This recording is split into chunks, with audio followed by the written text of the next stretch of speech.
Yeah, let's get it poppin'. James 4th, I'm back. We back, Big City. Let's get it poppin', man, I'm simply ball dropping.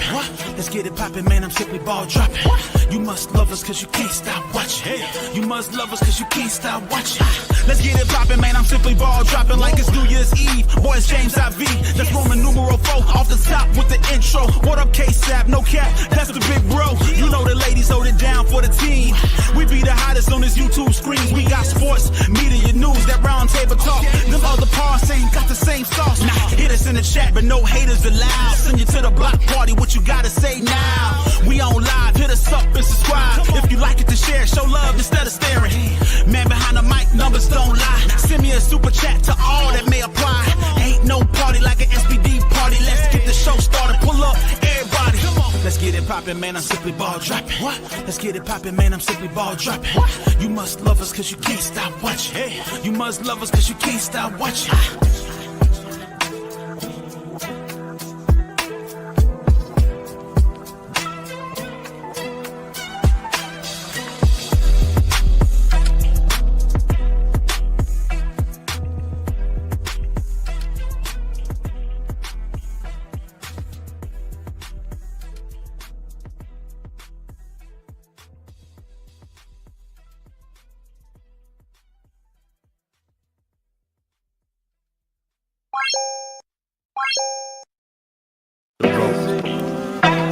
Yeah, let's get it poppin'. James 4th, I'm back.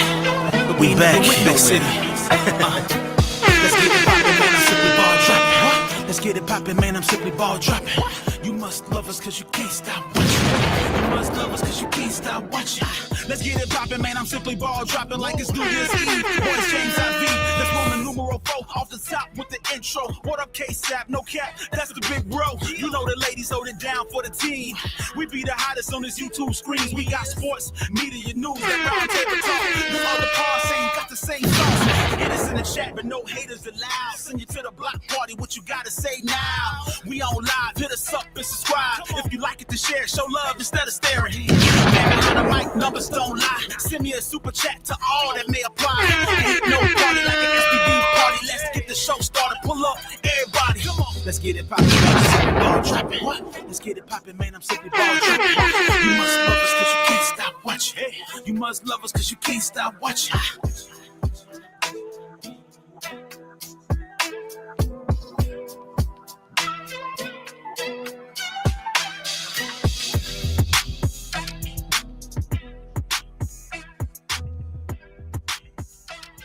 Oh, you motherfuckers. Okay. All right. I'm putting cases on all you bitches. We on Simply Ball Dropping Podcast with my main man, K-Sap. The baddest podcast on planet Earth, baby. Yes. Haha. Y'all know who it is. It's your favorite host, the man behind the mic of the Simply Ball Dropping Podcast, K-Sap, man. What up? Man, sometimes, man, you got to pop out and show them. Like, I didn't want to do this, man, but sometimes you just got to let it be known, man.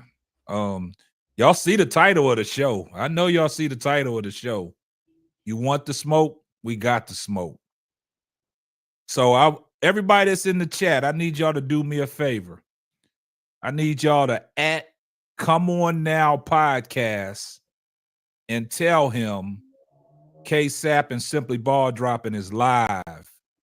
I need him to pull up. I need him to get over here ASAP. He wanted it. Now I'm going to give him an opportunity. So I need y'all to go over there. Whoever knows his link, I know there's some people in the chat that know who the Come On Now podcast is. He go by the name of Rudy the Hammer. Facts over feelings. Rudy Rants. Y'all tell him I'm live. Tell him I'm live right now. Tell him he can't duck the smoke now. He wanted to come on the panel the other night. He left when I dropped the link. Now I need him to pull up. He can bring his goons if he want. He can bring his goons over here too. Tell them all come on over here. They want the smoke. We're gonna give them the smoke.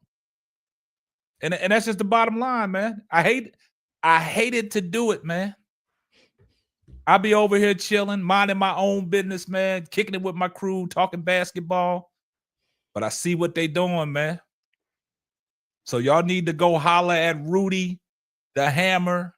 Come on now, podcast. I know he probably a nice guy, but nah. There he is, right there, Rudy. There you are. Don't duck. Don't duck now. I'm going to bring you up. But look, I'm glad you're here now because we can get the show started right now. Come on now, podcast. You in the chat. I appreciate you pulling up, man. But look, we don't hide from nobody. So look, without further ado, we here. But Rudy, don't go nowhere because I'm about to drop the link. And I want you to come on up for show. I want you to come on up. So I'm going to drop the link right now for Rudy, right? Nobody else hits the link. I only want Rudy to hit this link. I only asked Rudy to hit the link. So hold up, Rudy. I'm dropping the link. Good evening, everyone. Good evening, everyone. Go ahead, Keisha. Go ahead, bro, Claude. I'm going to drop this link for Rudy. You about to drop the link. How you doing, bro, Claude? Hey, Sister Keisha. Oh, I'm so fine. Like yourself, pretty girl. I'm all right around here. We feeling good today. It's a great day to be alive. It's a great day to be just a man of my word. It's a great day, and we on Simply Ball Dropping Podcast. He's here, Rudy. Man. He's here. There's Steady Serving's here too. Steady Serving right here, baby. Right here. I'm right here, baby. That's my man, 100 grand. We in here. I dropped the link, Rudy. Go and hit the link.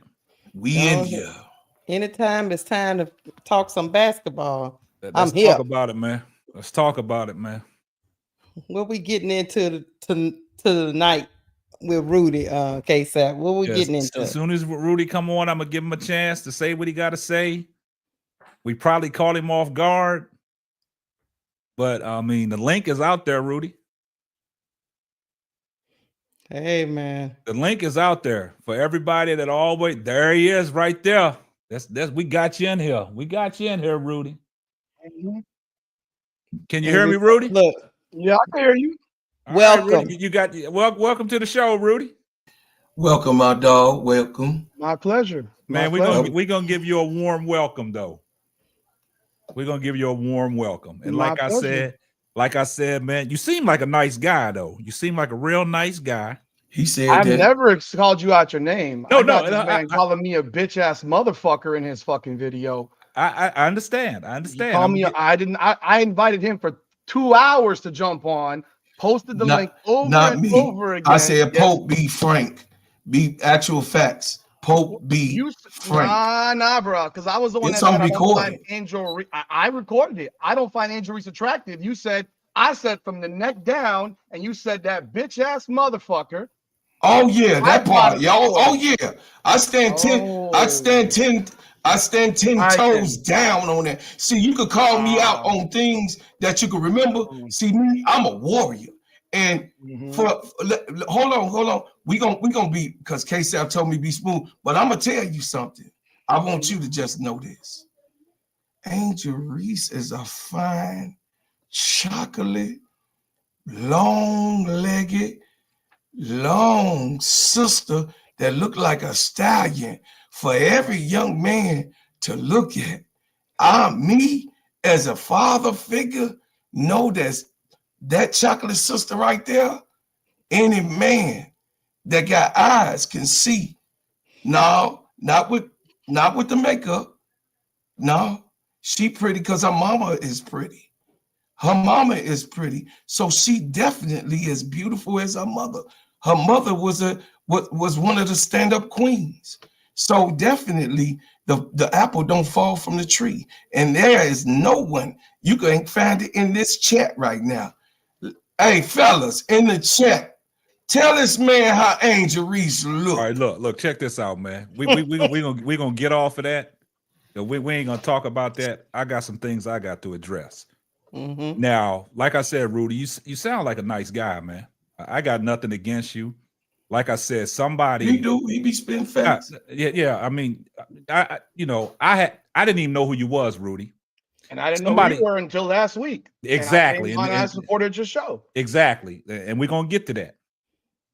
Somebody sent me a message, a screenshot that you was over there talking about me on your show, right? Okay. So when they sent me the screenshot, I went on YouTube, I put your name in there. Mm-hmm. And I was like, okay, you was live. So the screenshot that I got, the message that I got, I said, let me rewind the live back to that part. Mm-hmm. So when I rewinded the live back to the part, the message said, I don't know who left the message. I don't know if it was the great Caitlin Clark or the Caitlin Clark fan. Okay. Put a message on your screen, and you had it on the screen. It said that KSAP and Simply Ball Dropping be over there talking about you, Adrian Ross, Bitch Be Frank, and Ben and Daniel podcast. Okay. And everything was true, but not you, because I didn't even know who you was. Right. Yeah, we didn't know who you was. Oh, hold on, guys. So then you left a comment on my Lexi Hall video, and I appreciate that. And I responded back to you and said, yep, everything is true, but I didn't even know who you was. So then I was like, damn. And then when I listened to it, I said, the dude ain't say nothing wrong about me or anything. He said, I'll go look at the show. Exactly. So what happened was whoever put that message up there was trying to cause some confusion. Okay. So then after that, now since I put your name in YouTube, you started coming up on my feed. So we did a show. It's kind of funny. We did a show talking about Angel Reese being a potential MVP candidate going into the WNBA with everything that she's had improved in and what she has done and unrivaled, how she cooked Nafisha Kyer and stuff like that. If she could implement that into the WNBA, the 5-on-5, why couldn't she be a candidate for MVP? So you did a spinoff on that show. I agree with you. Okay. I said, okay. I said, I listened to it. I said, okay. And then the crazy thing about I was thinking about that when I was watching your show. I'm like, I think she's an MVP candidate. I agree with you. Okay. That's what I'm saying. So then you made a community post. People was pissed off at you because you was giving compliments to Angel Reese. And you was losing subscribers, and you went on one of your Rudy rants. Goddamn. So I was like, damn, this cat calling people out because you was giving Angel Reese props, and people started unfollowing you. And see, this is what happens. The system gets tricked. So when the system got tricked, people evidently must have been coming to your show to listen to you hate on Angel Reese. So now that you can you hold on? Okay. I don't know who Jonathan Gonzalez is, but he doesn't know who the fuck I am. Okay.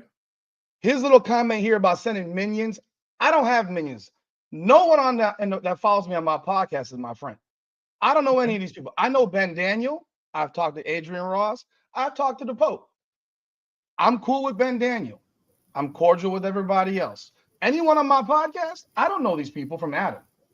So when the man wants to sit here and make up bullshit and say sending minions to cause confusion, no idea what the hell he's talking about. Okay, I'm gonna send you some. I'm not sending anybody because I didn't even. No, I'm saying I'm gonna send you some screenshots. He talking about in my chat, so he's not off. It's in my chat. Some of the people like Caitlin Clark fan. It's a couple of ones that's in there. I'm glad you saying it and cleaning it up. So, because I'm highly pissed. Yeah. Like, hold on, bro, Club. I'm gonna give y'all a chance, but let me get to what I was saying. So, like I said, you like the people evidently must have been coming to your show to see you really shit on Angel Reese. So that's why you had people, unsubscribing to you, right? So then you was in the chat the other night. You wanted me to drop the link, but I didn't drop the link so early. I dropped the link a little later in the show, but you was gone. But then you did a spinoff of that show when you was talking about don't let the Caitlin Clark turnover narrative fool you. It's all lies. It is a narrative, though. Okay, look, check this out. But Rudy, you did a whole segment on that, and I know you was talking about me I was talking about your whole panel because all Exactly. y'all said that. But look, you cooked yourself with your own argument. No, I didn't. Yes, you did. No, I didn't. I got the facts. Y'all said she was trash in the first half of the season. Exactly. Trash. Exactly. Trash. Exactly. Now, come on now. Exactly. She led the league I in said- assists, but she was trash. See, that's She averaged the exact same amount of turnovers in part 1 of the season and part 2 of the season. now you're trying to clean it up. Now you're No, trying that's to clean. exactly what I said. Hey, I got the tape. Pull the it tape up. don't lie. I know I got what it. says. I'm gonna pull it up. I'm gonna pull You it know up. how problem. you know how many pull up all the tapes out and gave Caitlin Pull Clark them her all up. flowers. Look, I hold don't on, Rudy. I don't Hold know on. you, so I mean, I got, like I said, I learned about your show last week. Rudy, I don't have no problem with you, Rudy. Yeah. That's I just want to get that out the way. I have no problem with you. I said you seem like a nice guy, but when you're talking about facts, and you tricked your audience into what you were saying. So listen, I'm gonna put it in context. I got it right here. I'm gonna pull it up, and we're gonna listen to it, and just follow along on your whole segment, and then we'll break it down. All right? Take a listen. Tell bitch boy John Gonzalez And he can find me wherever he Hold up. wants. Hold up, listen. Hey, she was. Hey, another record for Caitlin Clark. You wish you had so many. Yeah, I was But being let's smart talk ass there, about obviously. this because this is where it gets Hold on. amusing to Just me. follow yourself. Because at the break, she was averaging around 17 points, 8.19 assists. She was leading the league in assists at the break, and about 6 rebounds per game. I actually calculated this assists exactly, just so I wouldn't have any mistakes. In the second half, though, she averaged 8.85 assists per game. And I mean, scoring, she ended up averaging about 19.5, 19.2, 19.5, something like that. I'm not looking. But You look good on the big screen. the same people who said that she was terrible in the first half said she really played well in the second half because she stopped turning the ball over, or she limited the turnovers. Listen to what you're saying, John. Listen to what you're saying, Rudy. Give me an F. F. We got your F. We got your F. Give me Am I dancing A. now, A. too? We got your A. We got your Yeah, A. that Give was me a cute. C. C. We got your C. We got your C. Give me a T. T. If We you're your my T. age, got you your don't T. remember if Give me Family a Matters? S. Yeah. S. Got your S. We got your S. Facts. Facts. The facts are this. Listen And to your you fact. know what? I had bought into the narrative because I Listen to your didn't know, facts. because I never thought to check. You know why we didn't notice the reality of the second half of Caitlin Clark's season in 2024? We didn't notice because they were winning. We didn't notice because they were 10-4, I think it was, in the second half of the season. I think it was 10-4. I'll verify that. 9-5. Might as well. Pretty sure it was 10-4. At worst, it was 9-5, but I believe it was 10-4. 9-5. So let's go look so we can verify what it was, because they finished 20-20. And I said at the break they would finish 21-19 or 20-20. I was hoping for 21-19. I thought they would split with Vegas. They did not, and that was the difference. They were, from the break, they were 9-5. Exactly. 1, 2, 3, 4, 5, 6, 7, 8. Yeah, 9-5. So they were 9-5 because at the break they were 11-15. And of course, we know how they started the season really, really poorly. This is the buildup. This is the buildup for the fact. Listen to your build up, Rudy. So she committed a lot less turnovers in the second half, right? You say, right? This is where you cooked yourself. If you think Wrong. so. Wrong.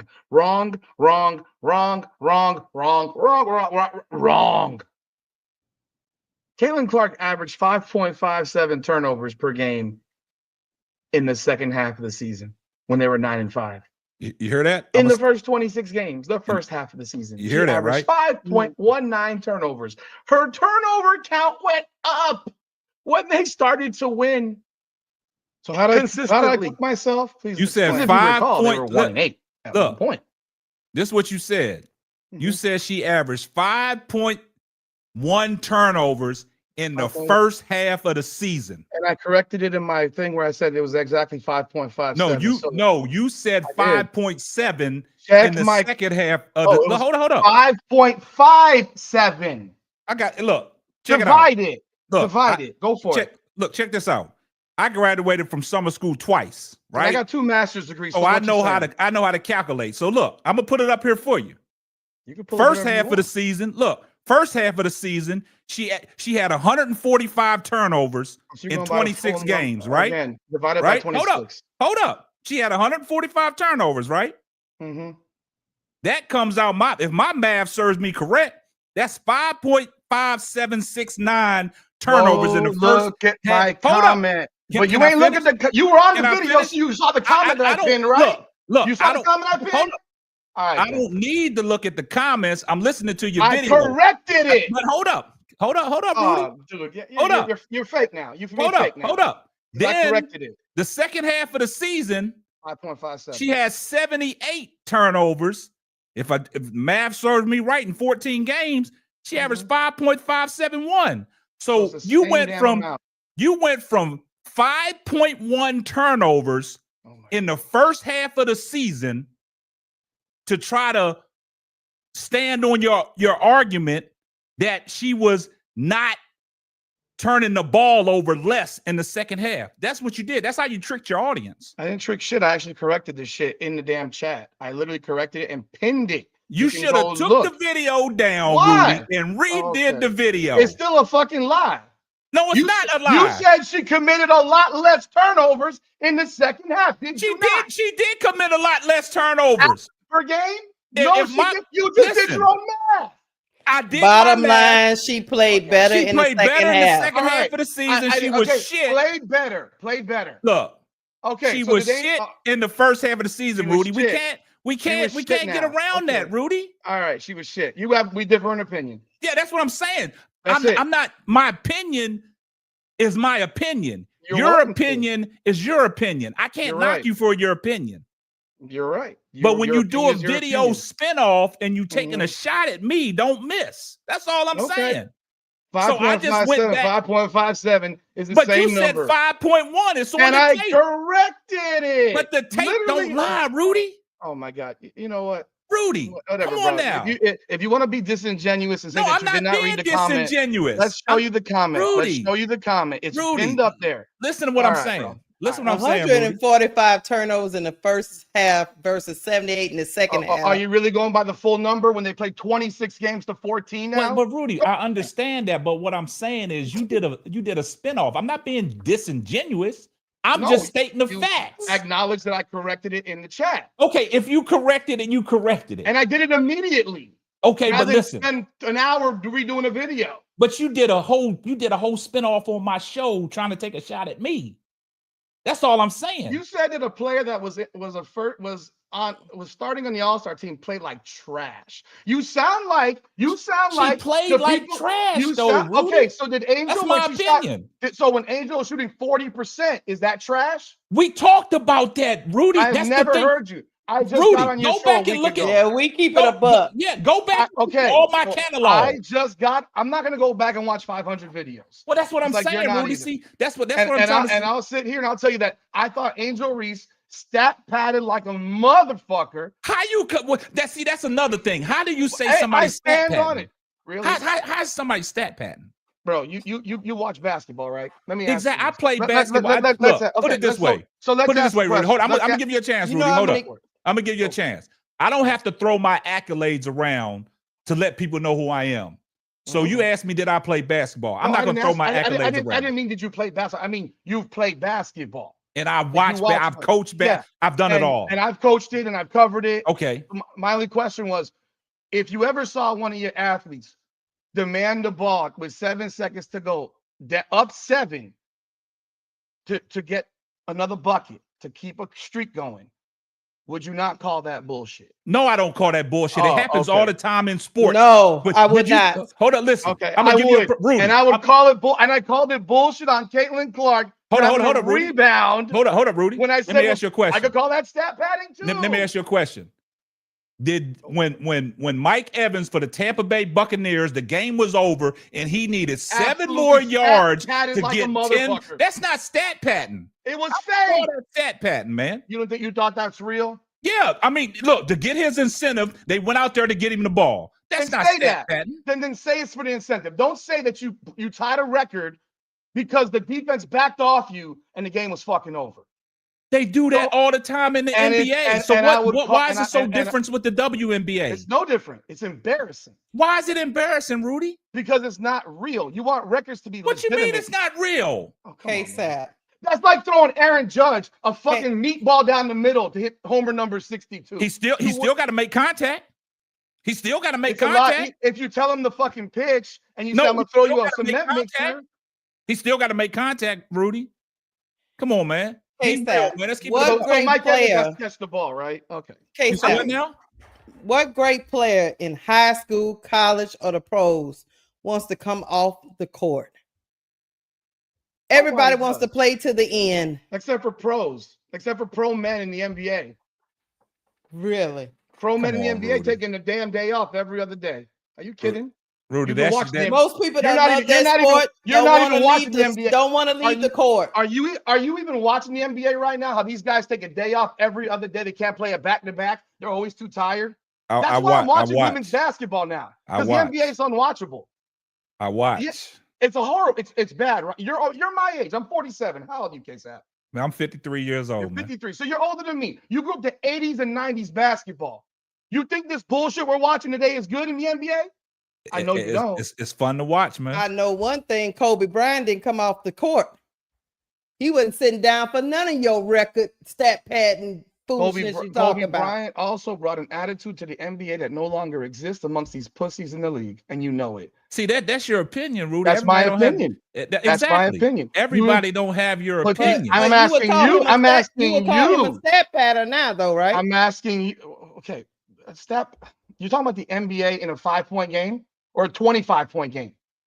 I'm if Kobe asking Bryant- you, would you call him a stat padder? If 'Cause Kobe he stayed Bryant- in every if 82 you're- games, if so you're- did Mike. No, I'm not talking about playing every game. You're supposed to play every game. You get paid to play every game, so you get paid to go to work. So you- you if- saying if they up, take I'm them talking out? if you're up 25 with 5 minutes to go, why are you in the game? Okay. Why are you even taking a shot? You know, as a basketball people, Rudy. all three of y'all know as basketball people, Rudy. there's unwritten rules in basketball. Rudy. If they're not fouling you and you're up 7 or 10 or 12 and the shot clock's up, that was what the score was when she demanded the ball got fouled by Tina Charles in Atlanta. And then when they were down 14 with 5 seconds to go and she's streaming for the ball from Dana Evans or Lindsey Allen, whatever, whichever one that had the ball, and she's screaming for the ball and then ran off the fucking court pouting, you know what that was. She was pissed at her teammate. So, and you know, as basketball people, there's unwritten rules that if you're up 7 or 10 and the shot clock's off, you don't shoot the ball. You just dribble it out. If they're not, I'm finna OG both of y'all. I'm You wondering and what- K-Sap. Well, I'm I missed that 55. rule. Hold on a second. I'm 55. you don't look I at, was man. taught. Thank you. That was my mother. She was a pretty person. Listen, I'm 55 years old. I'm born 1969. I was taught in the 70s and the 80s because I played basketball 70s, 80s, and in the 90s. We play till the clock go out no matter what. Later on, what you're talking about That's the way we play. has started happening. We played to the end. No matter if we were losing, we want to score all the way to the last second. And if we were winning, we played all the way to the last second. Look it up, Rudy. Resurrection, CYO champion for 14 straight years. That's the school Isaiah Thomas graduated from. That's the school that I graduated from. Weber High School. Go look that up. Check it out. This is what we did. You could go stat for stat on a timeline all the way through. This didn't start happening. The situation, this when it started getting bad, and Kobe Bryant pointed it out. He said, I don't like this. Stop playing not to the end of the game. That was in 2003. He made an announcement about how he didn't like that David Stern was taking a turn for the worse of just holding the ball and letting the clock run out. He said, I'm here for the game of basketball. Basketball ends when the clock run out. This is how I grew up. This is how I grew up. And you guys are the youngins. So what you see right now, yeah, Rudy, I kind of agree with you. I didn't grow up with this type of basketball that's being played today. Okay? So I keep it 1,000. K-Sap know what type of person I am, and I have my own opinion. So I'm not quote unquote a minion. I'm here for the history of the game. That's why I'm standing here, and he let me be quiet all this time.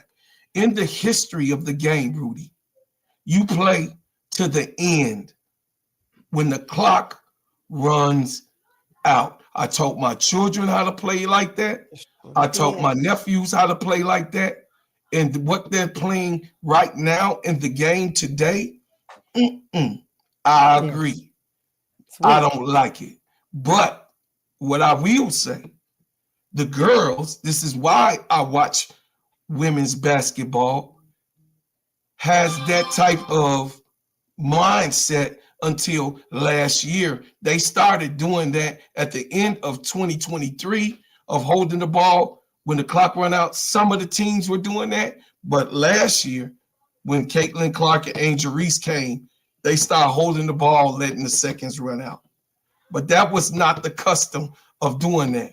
Bobby Knight called it, excuse me, Sister Keisha, Bobby Knight called that type of stuff pussy ball, what you said. Bobby Knight, which Isaiah Thomas went to, I follow. Bobby Knight said that you don't run the clock out. You play to the last second. Go get the recording. That's in history. When he played the DePaul Blue Demons, he said we don't run the clock out. We play to the last second. So no, it cannot be any stat pattern if you're supposed to be playing ball when regulation time goes out. So no such thing. They said it about Moses Malone. Prove it. He wasn't good around the rim, and that was just it. But they called it stat pattern because they didn't think that he was that a man so big and tall, he shouldn't be missing around the rim like he was. But Moses Malone is a Hall of Famer, right? Why y'all acting like Angel Reese can't be the same thing? I didn't say she couldn't be. I'm the one Okay, that said, I'm saying the narrative. I'm not talking about you individually, Rui. You know what I'm talking about. Well, I'm reading the comments where everyone wants to clown and act funny and Hey, look, shit. No, man, listen. You talking to Brother Cloud. Don't pay attention to the comments, Rudy. Right, you talking to Brother Cloud right now. Don't pay attention to the talking comments. to Brother Cloud. So I'm almost done, K-Sap. I'm gonna let you have it. Me, as for one, I said what I said out of anger, Rudy, which is you can understand that I'm a defender of women. I got 8 daughters. And any man call my daughter ugly. Yeah, I got a lot of daughters. I got 8. Yeah, so you can understand. I got a mother.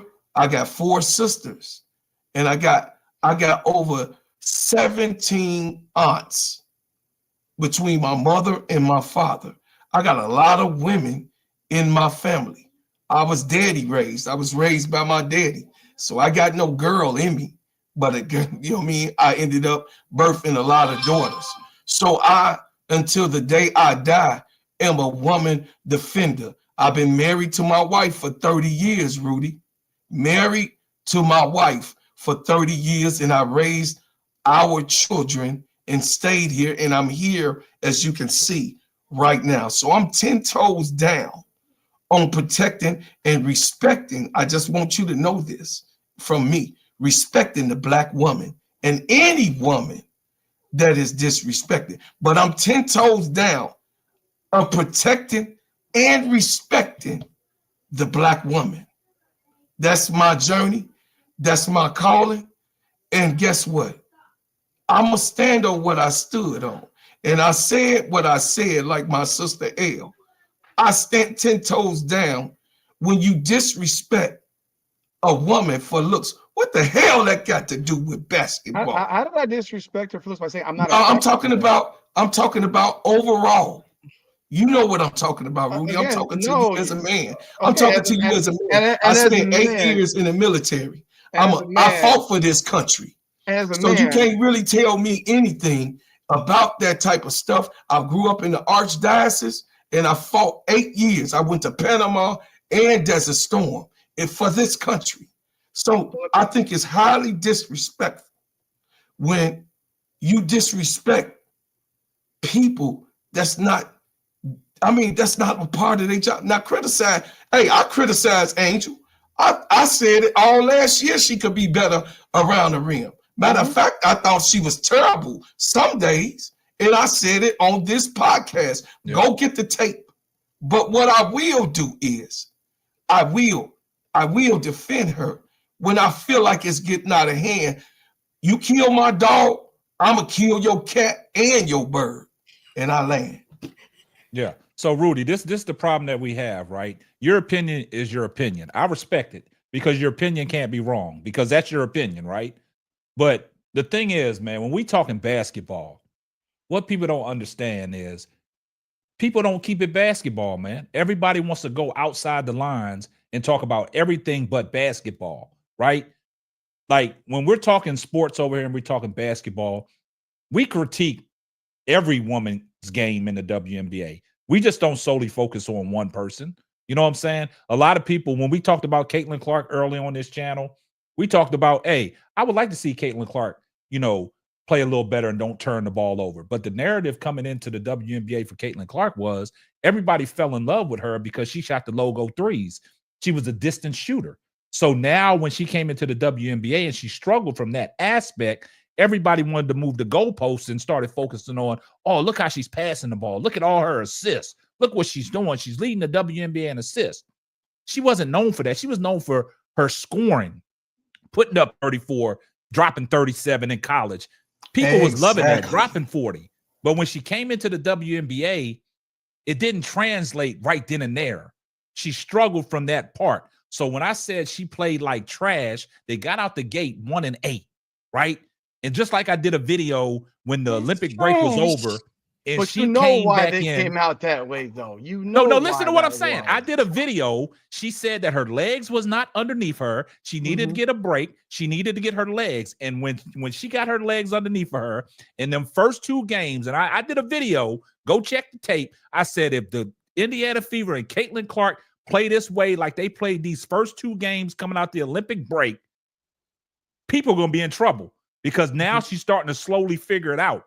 Everybody thinks that I'm a Caitlin Clark hater. No, just because I don't spend that much time talking about Caitlin Clark, because there's these other channels over there that got the honey on their chest, twerking it up for her and glazing her. I'm not going to do it. I'm going to talk basketball. And see, this is where it gets lost in translation. You got people like Adrian Ross and Bitch Be Frank. That's the people that we talking about, because you got people that's coming in my chat that's from their channel. And then when I say, go tell Bitch Be Frank to pull up, John, he don't never want to pull up. You know what I'm saying? Because he disrespected me to a point. I did a video on Angel Reese, and he sent something to me directly, and it was disrespectful. I responded back to him. And then ever since then, every time I do a live, I say, tell Bitch Be Frank I'm live. Tell him to pull up if he need to talk to me. He ain't never come back over. He ain't never come over here. So what I'm saying is the narratives that they creating is every time we give Angel Reese her just dues and say, this is what Angel Reese is improving on, they'll do a video just like the other night when she cooked Nafisha Collier. And then she was talking about the hootie hoo and all that shit. Nobody wanted to talk about how she improved with her layups and how she cooked Nafisha Collier. Everybody wanted to do a video about the hootie hoo. And see, they create their own narratives. They don't keep it basketball. If we're going to keep it basketball, keep it basketball. Like I said, you seem like a nice guy. Your opinion is your opinion. But when we giving our opinion and then people talking about we hating on Caitlin Clark because we give our opinion, what are we doing? What are we doing, Rudy?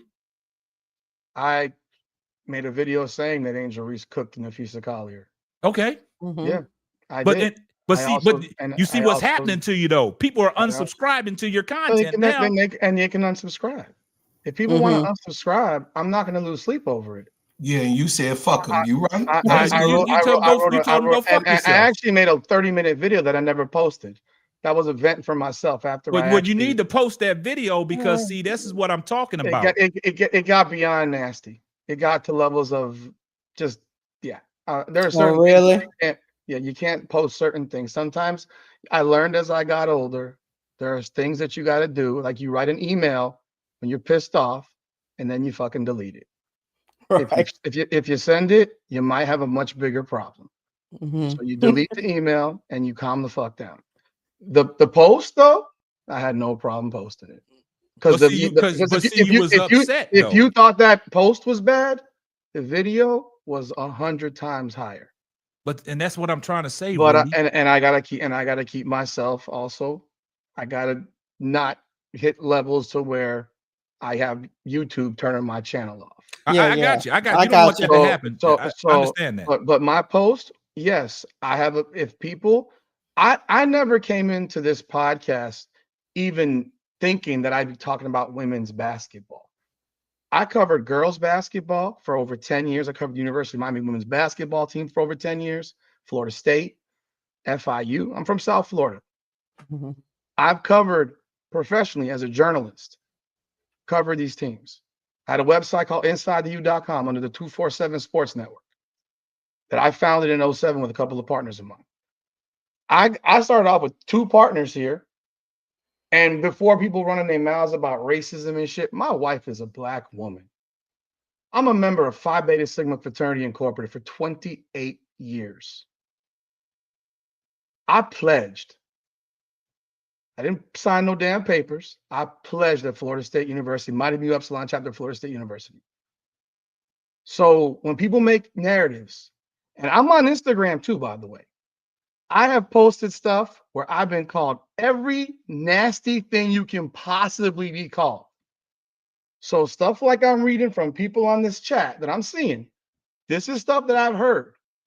So there's nice people. I respect anyone's opinion overall. We can disagree and we can banter back. Heck, we can make videos back and forth, going back and forth with each other. I'm fine with it. I don't even care. But people have called me a cracker ass cracker. Then call me the N-word in the same damn sentence. We get the same thing, Rudy. Call me a bitch ass motherfucker in the video. And Rudy, look, we get the same thing. I did that, Rudy. I know you did. And look, at the end of the day, I was angry, Rudy. I'm not being mean. I was angry. You know what you said. You know what you said. And you can't talk about my sister like that. She looks good Listen, let me say it. Let's leave the looks out of this, man. I think Rakea Jackson is gorgeous. They the same. They the same. So he has a right to his preference, bro, Claude. You have the right. You have a right. I'm going to ask you a question, and you're going to lie or tell the truth. Are you attracted to every woman you look at? No, I'm not. Then you just confirm. And I'm sure at some point, as a military man, because I know military dudes. Yeah, man. Look, we're not going to turn this into I'm asking the question because I just want to say we're men, and men have always said, man, from the neck down, she's a badass. She's bad, and you have, and it's okay. It doesn't make you an asshole. Yeah. I said on the record, I think Angel Reese. And I went beyond even what y'all said. That's your opinion, Rudy. We ain't going to talk about that no more. Is going to be an MVP candidate. Yeah, let's talk basketball. Y'all said a couple of votes. I think she'll be top 3. Okay. And see, if she goes 19-11, like I think she will, 47% from the field, she'll be a top 3 vote getter for MVP. Now you see what's happening. Wait, now don't get no more subscribers going, Rudy. That's what I'm saying. I made a video on it. Hold up, Rudy. See, talking ball, I can respect you talking ball, right? We just gonna leave all the looks, because I think that we're gonna leave that out of that, right? Women, but these women are also selling sex on their stuff. But hold up, we're gonna leave that out of that. We're not here for that. The problem is when you be honest, if you're talking basketball and you're giving an honest assessment, and it's not a narrative, it's just honest. It's what the casual fan sees and what you see through your socially condensed lenses, right? And if you're talking basketball and you giving people the real, this is what happens. So now, like I said, I don't know what's on your channel previously, but whatever you had on your channel previously, everybody used to love that and come to your channel and support that. Now what's happening is you have gave Angel Reese her just dues and people don't like it and they getting off your channel and they unsubscribing. That's the problem. And I'm good. That's the problem. And I'm good. If that's what people, if I compliment somebody and someone doesn't like it, so fucking be it. I'm good. Because I done made a video on Chelsea Gray. I think Chelsea Gray has been a bad motherfucker the last 7 games. And I think if Chelsea Gray had a way to get out of Vegas, she'd be begging to go play in Chicago. Even with that fucking shit management they got over there. Because their management is shit. And we agree there. Their management shit. And I think don't y'all be talking about my city. And you can you know how we be, bro. And you can have Lexi Hull if you want her to miss a bunch of wide open threes. Why y'all get rid of Lexi Hull? Because she's absolute fucking trash. And I get people, and I think Aaliyah Boston I would trade Aaliyah Boston head up for Angel Reese in a second. I'll make that trade. You can have her in Chicago. I'll take Angel Reese in Indiana. Some people in Indiana won't like it. I would make it. I'd happily make it. I think Aaliyah Boston is overrated as shit. And I've said it. And some people are either gonna ride with me or ride and die with me, or they're gonna leave. If they want to unsubscribe, oh well. I don't care. Rude. I made my channel to be a sports channel. In fact, my favorite sport is baseball. I'm a baseball fan. And I love mixed martial arts. Mm-hmm. I'm a UFC, boxing, that fraud that happened this week with Tank Davis, where he got a fucking gift. He lost that goddamn fight. He did. I got brought into women's basketball. I did watch Caitlin Clark when she was a junior. I thought she was incredible. I'm like, who the hell is this girl shooting the ball from Steph Curry range? And see, there you go. That's what I'm talking about. That's what y'all fell in love with, Well, right? I fell in love with it. No, and then it comes to the WNBA. Everybody want to move the goalposts. But she also led the country in assists 3 straight years. She did. It's a fact. Exactly, but they never talked about that. They talked about her scoring prowess. But I watch basketball beyond that. I can't speak for other people. I can't speak for them. She was one of the. She made that team good. If Caitlin Clark's not there, that's a 500 team, because the rest of those players suck, largely except for Kia Stokey, and she's not that damn good, in my opinion. But I watched that, but I never thought to talk about the WNBA. And then I talked about the WNBA one damn time. I'm like, holy shit, people are actually watching this. And that's why I made a move towards WNBA basketball. I subscribed to the League Pass. I watched over 100 women's basketball and WNBA games last year. I watch it. I don't talk about shit that I don't watch. I'll never talk about shit that I don't watch. If I didn't watch it, I can't talk about it. What game did you watch in Caitlin's junior year? I watched a lot of them. I watched the junior year. I watched a lot of them. You started from the beginning, or you junior year. March Madness. Junior year, no, or way earlier, because she was being put on Sports Center earlier in the season. Okay. I saw her before March Madness. Okay. I'm not the.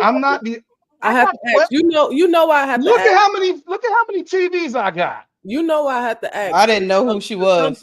Some people really don't want to give credit where credit is due, and her stock rise when they play LSU. Mm-hmm. Because I'm an SEC girl, so she had 41 on South Carolina the game before. She had 41 on South Carolina, but it wasn't undefeated South Carolina. There's literal statistics that show after Angel did that ring thing. Yeah.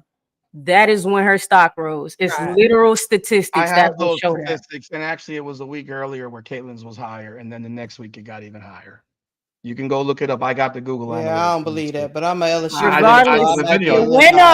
And you know who I love at LSU? I love Flau'jae Johnson. I think she's the best player in the country. And that's how you know I'm gonna keep it a buck. When she playing trash, I say she playing trash. And I still think Flau'jae Johnson is the best and most versatile player in the country. And the fact that Juju Watkins is a unanimous bullshit fucking national player of the year is utterly preposterous.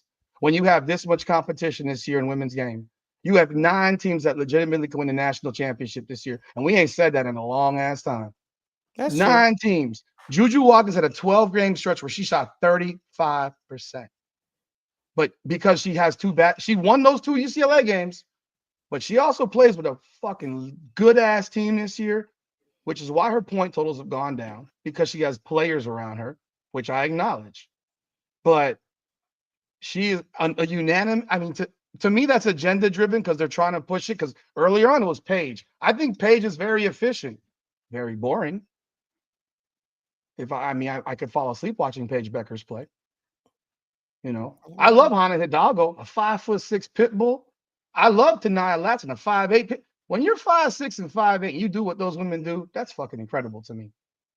To me, that's like Spud Webb dunking a basketball, right? You know, I get it, but I mean, Juju still had the better season. No, she Case didn't. out. No, she Okay. didn't. Go ahead. No, she didn't. Get in here, Key. What you got? Man, Case out. You something else. You are something else, Case out. Hey, Key. What I do? Hey, what's going on, Keisha? Hey, bro, Claude. I didn't do nothing. What I do? You ain't do nothing. Yeah, You you just did it. Hey, my no, he baby. ain't do nothing. Let me say one more thing before people continue this thing here. I think Juju Watkins is probably the best player of them all, but that's not what the award is. The award is who had the best season. Michael Jordan was the best player for 12 straight years. He didn't win the MVP every year. They got Michael Jordan fatigued. Barkley won it. Malone won it. But yeah, Jordan still was better, and everyone knew it. LeBron was the best player in the NBA for a decade. He didn't win 10 straight MVPs. So, I mean, I watched Juju. She shot 42.5%. I mean, that's the other women are shooting 46, 47. They're shooting better from 3, better from 2. Pretty similar stats. Hell, Hidalgo won that game heads up. If we're going to use that to use it against Lauren Betts at UCLA, doesn't it get used on the other way? Go for it. Yeah, for sure. Thank you. Appreciate that. Cause and you can mute your mic while I'm talking too. I've been watching this since the beginning, KSAP, like the video and everything. I feel like it's a lot of bull crap being spewed. You feel what I'm saying? I know y'all feel like, leave the looks out of it, stuff like that. But you know, when you just start watching something and you don't learn the history of it, things like that, just because you just come into it, you know what I'm saying, and you commenting on it instead of learning these women's history, things of that nature, not just from like their junior year per se. And you're watching a women's league, I feel like certain commentary towards the women, regardless of if it's about basketball or not, is completely unnecessary, especially, I don't know. And B, you said it, like, am I going to say a man walking around with no t-shirt is trying to sell sex? No. Women are allowed to wear whatever they want to wear. You feel me? Like, you can't police women in what they wear and treat them differently than you would treat a man.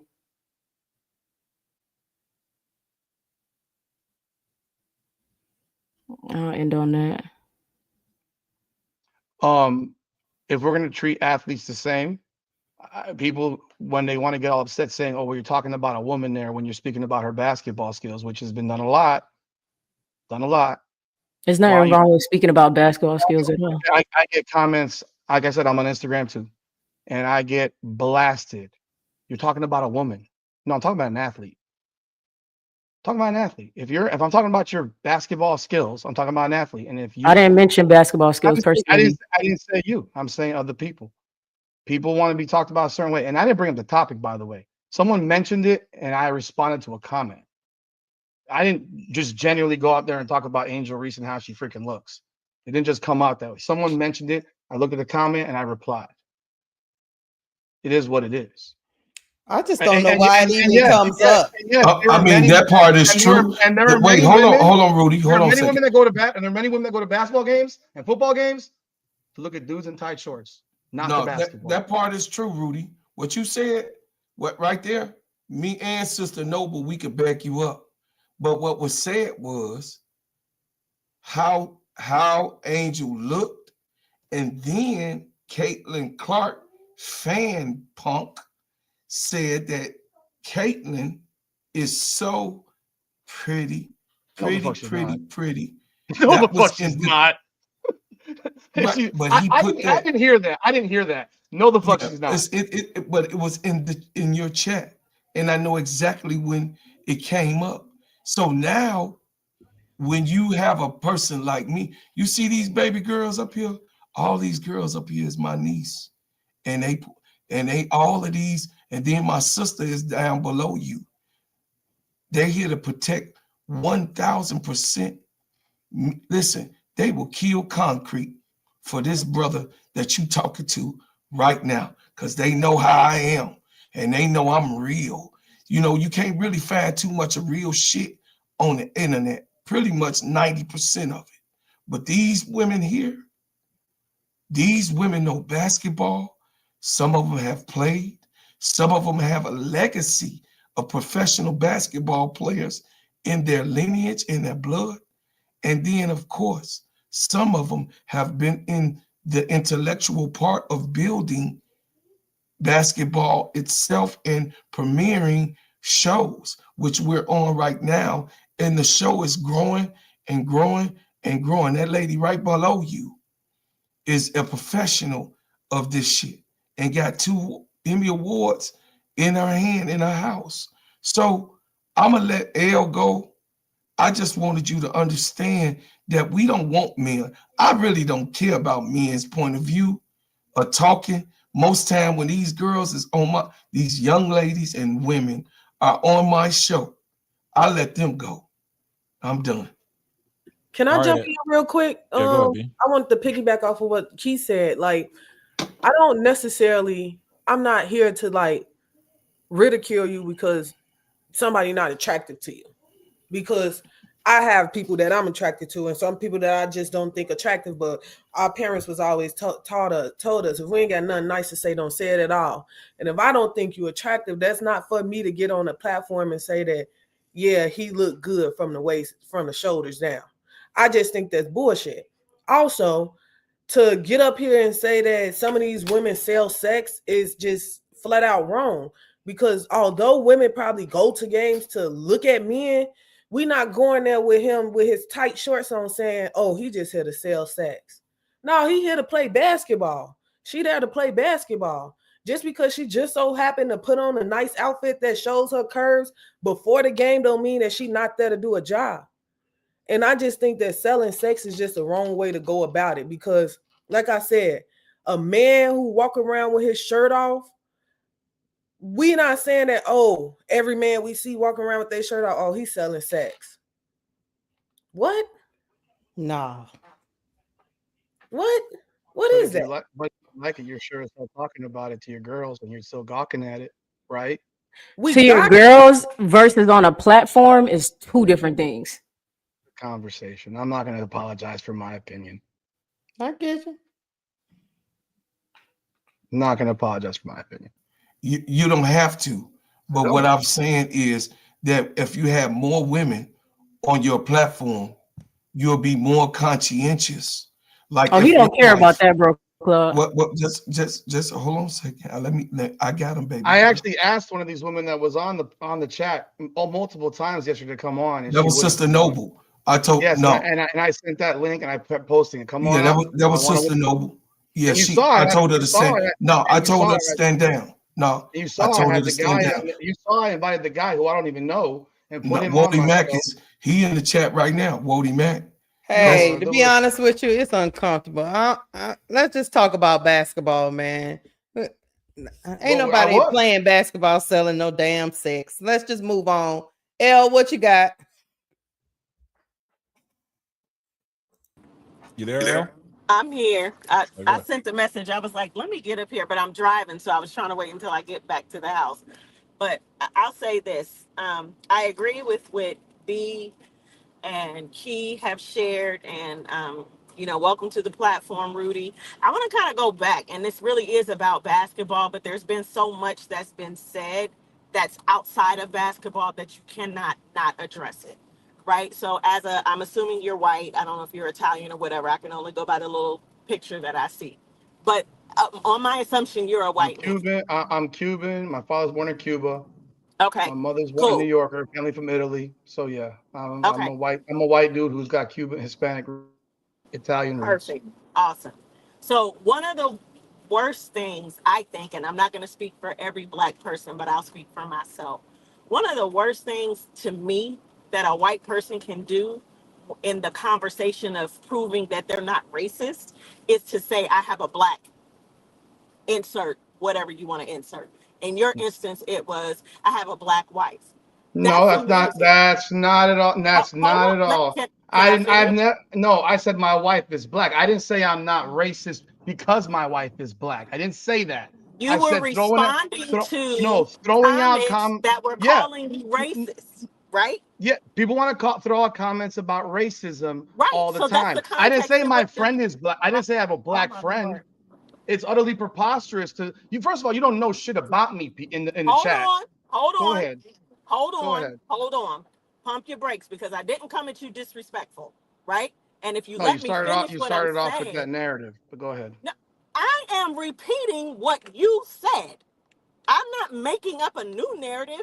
You said that you were responding to some of the comments in the chat that were accusing you of being racist or having a racist tone. And in your response to those comments, you said, I am either married to a black woman or my wife is black, which either one. They both mean the same thing. Now, if you would have let me finish, what I was saying was that's one of the worst things that you can do to prove that you're not racist, in my opinion, or don't have racist tendencies, rather than just saying, I'm a white man, I'm a Cuban man, I'm a mixed man, I'm a whatever, and I stand up for people of all races, or I will advocate for black women or black men. I'm a mother and I have a son, and I live with him. We live together. We do everything together. But far be it from me to say, because I am the mother of a black son, that I can say I understand his plight. Just because I'm his mom doesn't mean that I can see the world and his experiences through the lens. Just because I'm his mom, he's going to have experiences that no matter how much I love him, no matter how much we're together, I'm never going to be able to understand. So I can't say, well, I'm a black mom with a black son, so I understand the plight of black men and black young men. It sounds stupid. You get my point? So yes, your wife might be black, but that in and of itself doesn't erase or negate that you might have hidden biases. And I'm not saying that you do, but there's always the propensity that we all have hidden biases. Just because you're married to someone black doesn't erase all of the other things that could potentially be coming out in your beliefs and in what you're saying, what your perspective is about someone who is black, particularly a black woman. And the fact that you got offended by what I said and proceeded to cut me off and cuss me out says a lot When did about I? your character. Okay. All right. Now, go ahead. All right. I'm done You, now. you you said exactly what I expected you to say. What's new? It's like the entire chat. Like this Senor Gonzalez, who is un pendejo, who wants to keep talking in your chat. Is that your Yeah, response to what I they ain't just got said? No, nothing. That ain't got Okay. nothing. The chat. the, Listen, when we the bring them chat's up your on the fan. The panel, chat's your listen, fans. The chat's your listen. fans. When we're in the chat, we're in the chat. But when we on the panel, we don't have time to respond to the chat. Is because like we're doing right now, we're doing cordial back and forths that we are able to control the narrative. You can't control the chat because the chat is outrageous. So we can control what we say up here, Big Rudy. What We I was we we saying can was we about can we can understand. but I this listen. came I off. But this understand came that. off. This came off talking about someone's looks. Yeah, That's what no, it came off I of. Someone's understand, looks. and Like and that's and that's ridiculous. wait. But that the thing is, You muted yourself. You mute. You muted yourself. the thing is, you can have your opinion. That's fine. But when you have your opinion, when you go, she's not really too appealing to me, and keep on going, that's fine. But when I say,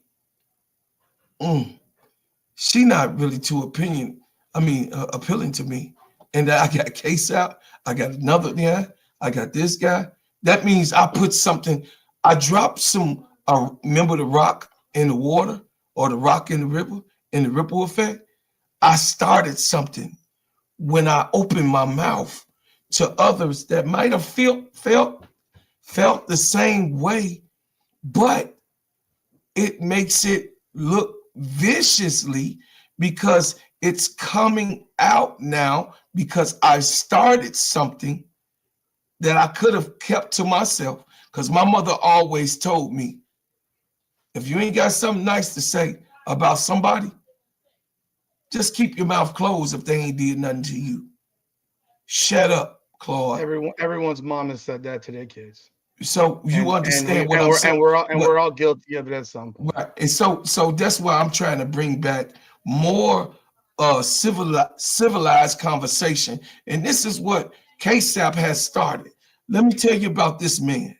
This man had to bring up, it was so bad, Rudy. When I joined this man's panel, there were literally white guys on his panel, and one of them had a beer can and calling us N-words out of his mouth, with KSAP trying to do his best to control that, saying we're not gonna have that. This is how bad when I came to his panel, this is what me, Sister Noble, and a few other ones who started with him last year had to sit through until he just literally dropped that person. And it was multiple people over and over again. We had to listen to all of what was going on last year. That this man had to scientifically, because he's a brain. He's a very bright man. He knew that coming into this year, that Angel Reese, our girl, could not be broken down like she was done last year. He knew that if he let it go, the same thing is going to repeat itself, because that's what it was doing all the way up to Unrivaled. All the way to Unrivaled, I got the receipts. He put this community together on behalf of, one, Angel Reese, two, Chicago Sky Basketball, three, you can have your team, you can have your person that you like in the WNBA, and you can bring it here and have it a safe place to let's talk basketball. That's the third thing.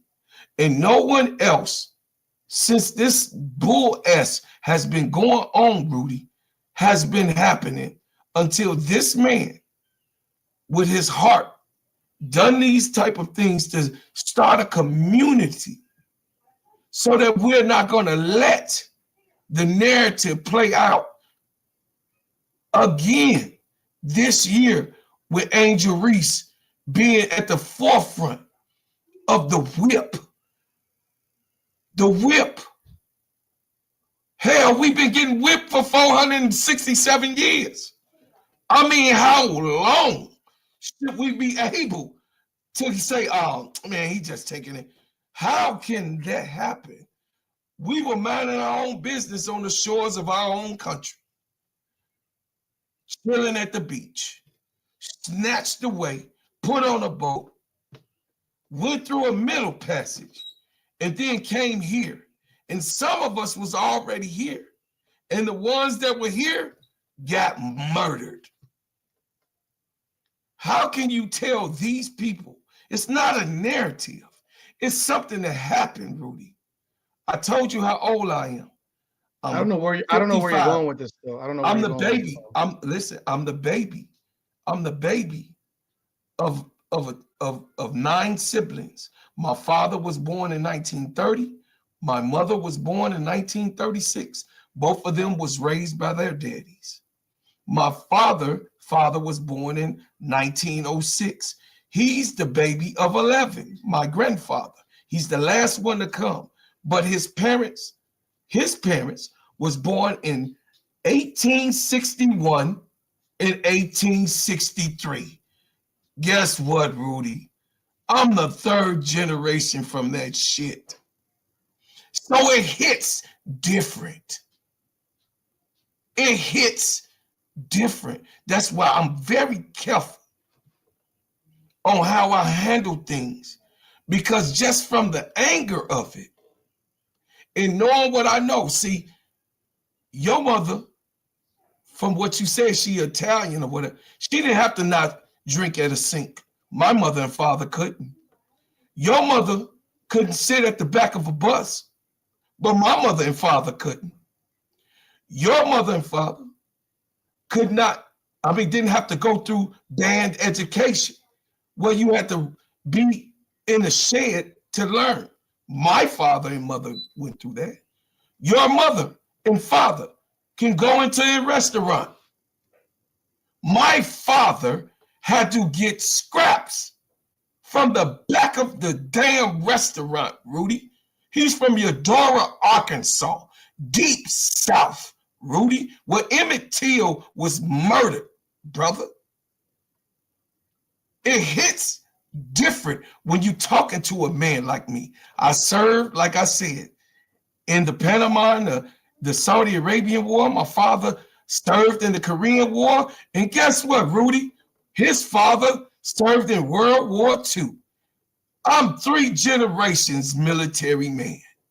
I'm a man that was raised by a man that was raised by a goddamn man that was raised by a slave.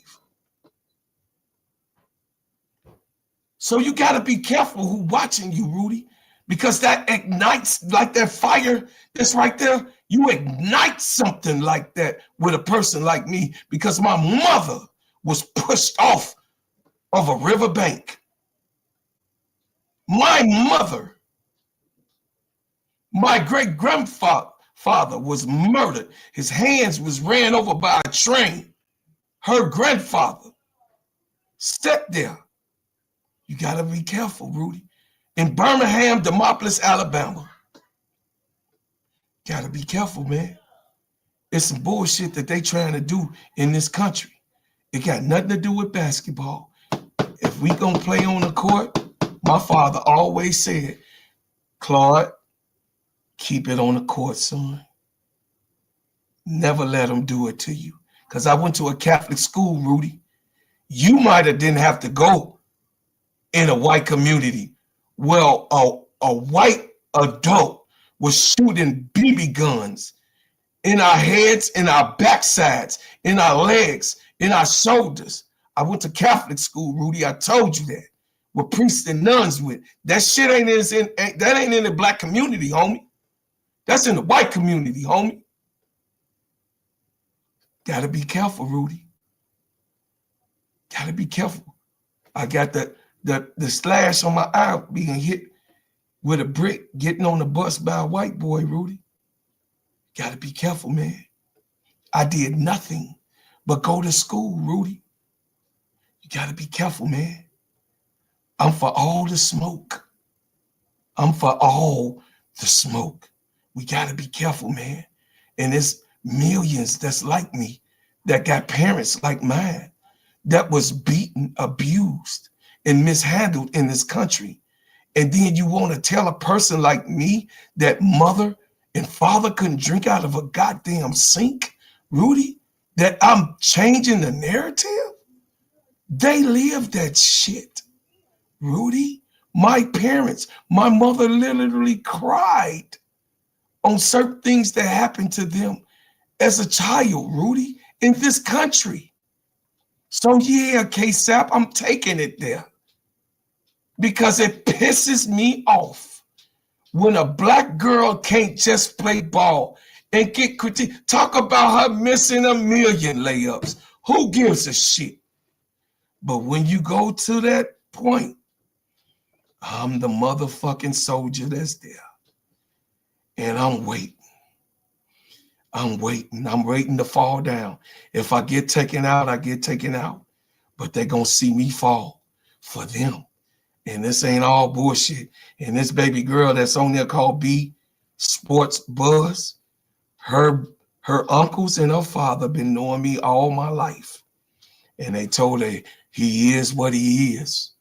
And I've been that what I am all my life, Rudy, because I had a man to raise me that was raised by a goddamn man that was raised by a slave in our land.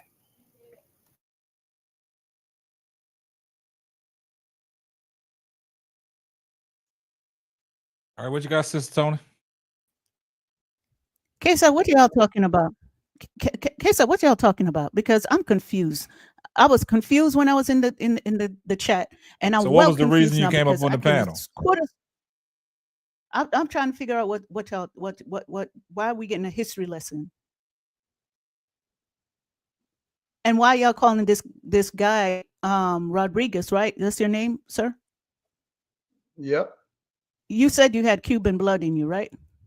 Yeah, my father was born in Cuba. My father left communism. He Okay, and escaped anybody got communism to Cuban come blood here. in it, got black blood running through them. My family is Yeah, but that don't mean that they not racist because they got okay, so Cuban blood everybody's running through 'em. racist. So everybody's racist that got Cuban blood in them. No, that's not what we said though. How But you can't come up here. You cannot come up here and say he got black blood in him. He's not racist. That's cap.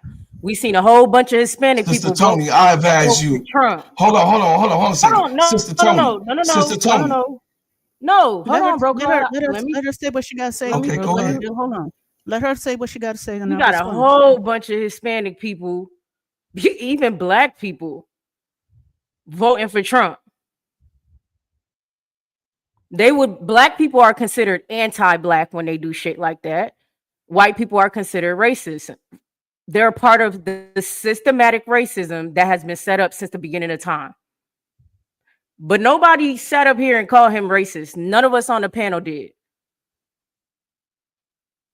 No one did. It's your chat that's been going on and on and on. You said, "Hey, don't move the goalposts," because you said you don't align with your chat, right? And all the stuff in your chat, right? I don't, but you want me So to it stop doesn't them mean from we talking. necessarily do either. No, but you want me to stop them from talking is what he just said for the last 10 minutes, saying that I created, when I opened my mouth, I set a fire to my chat. Did you not say it? Is that correct? You have a responsibility with your platform. That's the truth. You right. I did say that. Because you have just like KSAP does with 13, he has a responsibility with your platform. Mm-hmm. That's all we've been saying. And your all chat we've been has saying been, is you have all we've been saying on the panel that you came up on, you have a responsibility.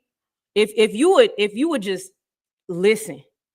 I listened for 15 minutes straight. I opened my mouth. Just listen. You have because Bro Claude and we let him give his history lessons. I'm gonna keep it straight and simple. What he was saying was you have a responsibility with your platform to not get up there and spew certain narratives. It's as simple as that. You have a huge platform.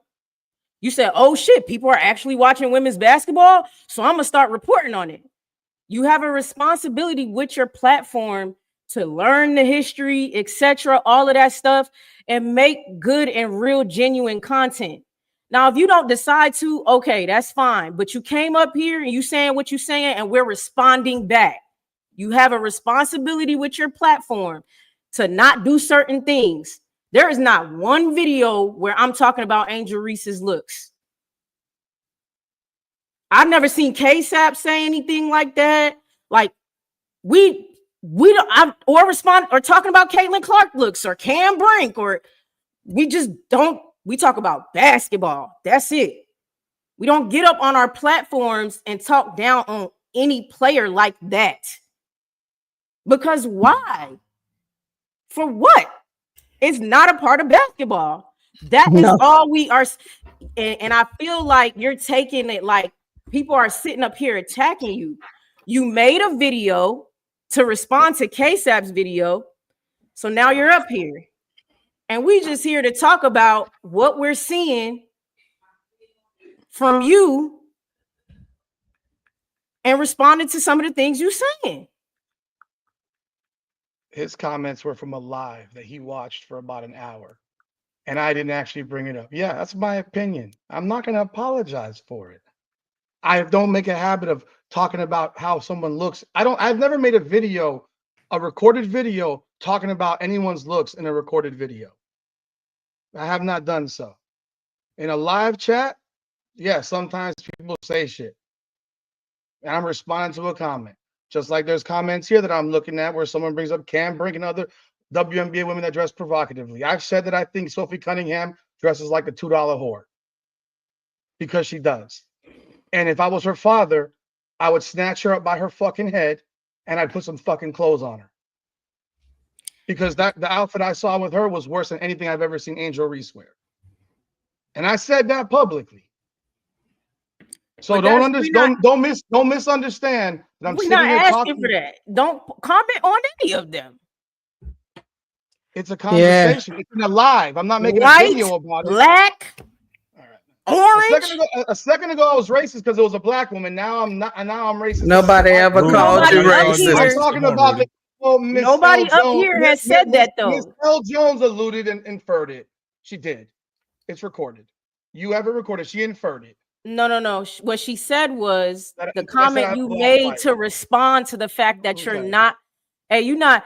I think because you feel like you're being attacked, you're not actually hearing. I'm being attacked by. I'm being because attacked that's not what she said. I've allowed myself to be on a platform where 99.9% are coming at me hard. Hey, and I'm Rudy, reading. I'm your not. comments.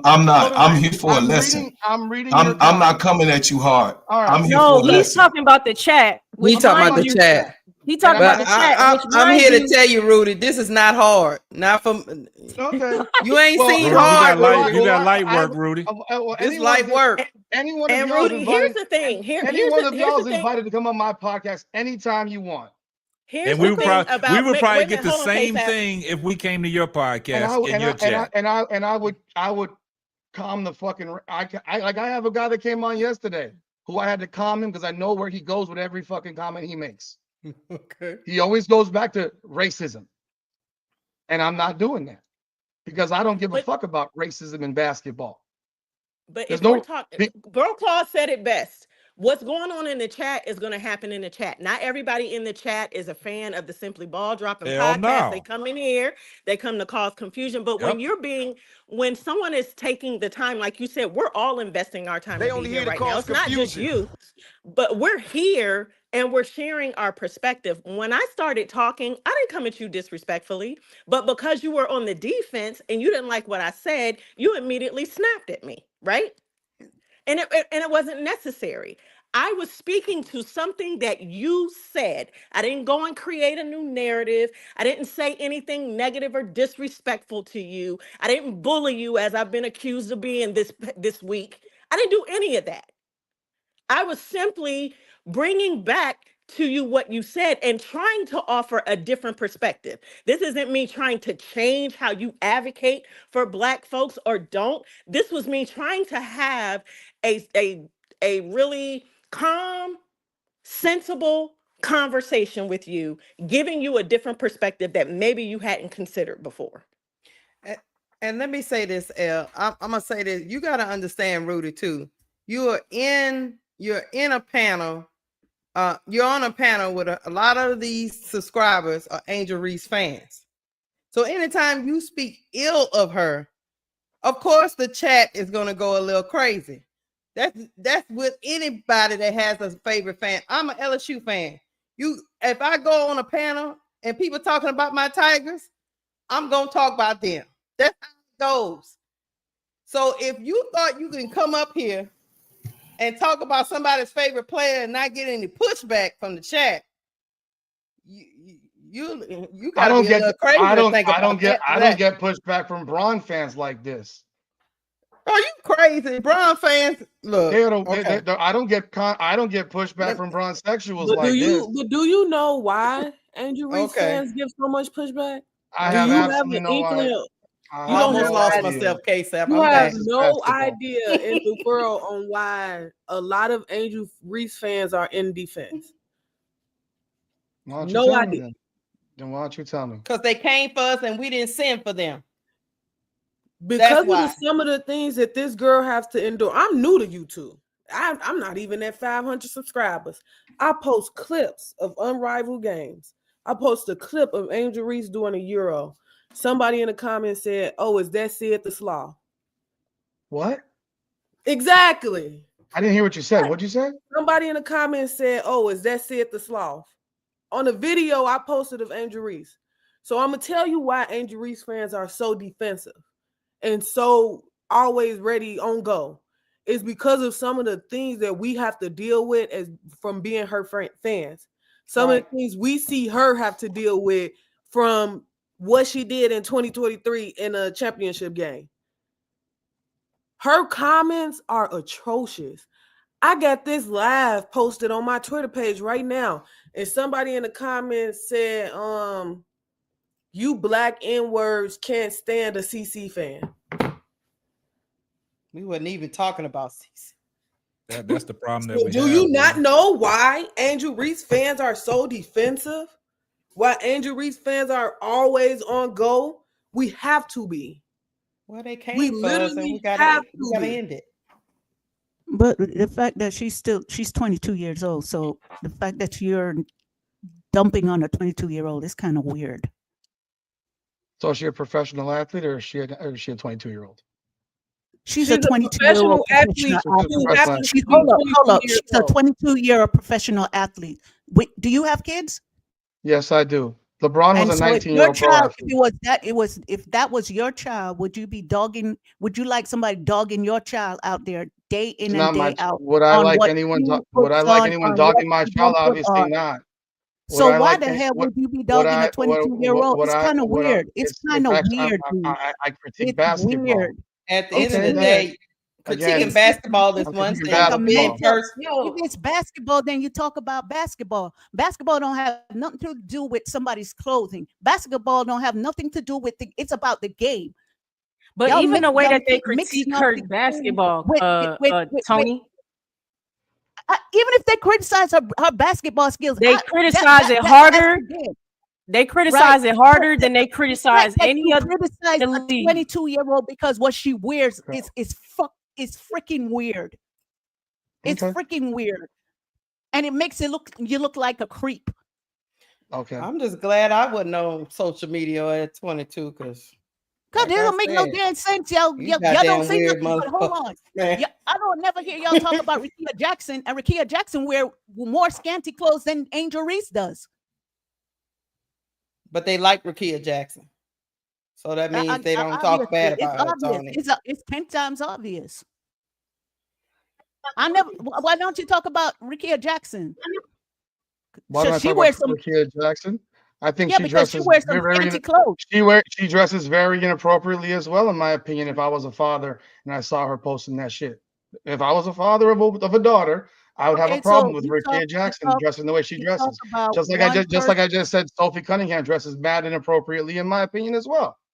So again, basketball is a sport. It ain't a fashion show.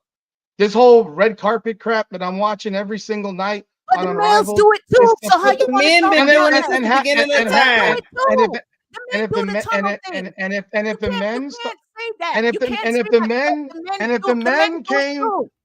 the men came to the red carpet thing dressed in mesh top and a thong.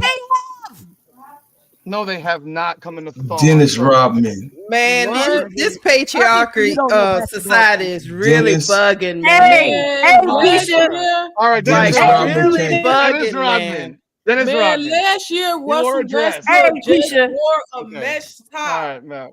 Hold on once, guys. Hold on. Westbrook and Dennis Rodman. Hold on once, Rudy. I thought your favorite sport was baseball, but you got your goalposts out, man. You keep on moving this goalpost. Moving it, K-Sap. Come on, Rudy. It's you past moving my it, house man. right now. These men been doing this way before the women. Where do I talking get it? about? They come in What with their goes- fashion statements coming What through from ESPN. what? That I don't like how a woman dresses to a game? No, but you saying the men ain't doing it. The men do the shit too, man. Naked? They've been doing it before us. Naked? Them Damn, women you ain't ain't never. never Them women ain't There naked. You ain't was, never there was seen no one woman where they had the came damn out top. naked. bro, Hey, like, no you know woman what it came is? out It is. naked. Stop Oh, it. It's what come you on, said, dude. Keisha. All right, No, man. it's what you I- Moving the said. goalposts, We I was disagree. really, I was We really trying to disagree. help you out, but now you're No, talking you dumb no, you foolishness call me a right now. creep Because immediately no now. woman has ever came out All right, naked. man. Nobody no I woman haven't comes down the seen runway anybody naked. walk Also- out there Okay, well, listen. We, See, hey, y'all we can tripping never because you damn well listen. know that you, if your daughters walked out like some of these outfits, you would be snatching your daughter by the hair and saying, "Get your ass back in the Let's chair." talk. I Hey, got two hold on a of them second. upstairs. I Let's can't snatch nobody. They let's grown. hey, listen. When they were Listen, y'all. kids, Listen, let's obviously. tone it down. When they were Let's children, tone it obviously. down. Nobody But was these hollering. are not Once you children. pass These the are age, No, grown I think women. she's a Listen. Can't nobody hear 22-year-old everybody girl. doing it right now. We're recording a show. We're recording a show. We can't hear everybody. Y'all want to talk Please, basketball, or am I going to let's continue get, this? I'm asking we you. record. We recording the show. I think Everybody's that's the not. problem. It don't have to be escalated. But no, We I can think still that's have what the problem conversation. is. We having a conversation. Tone it down. I ain't gonna say nobody's name. Tone it down. Let's have dialogue. This is what intellectual people do, and it has been an intellectual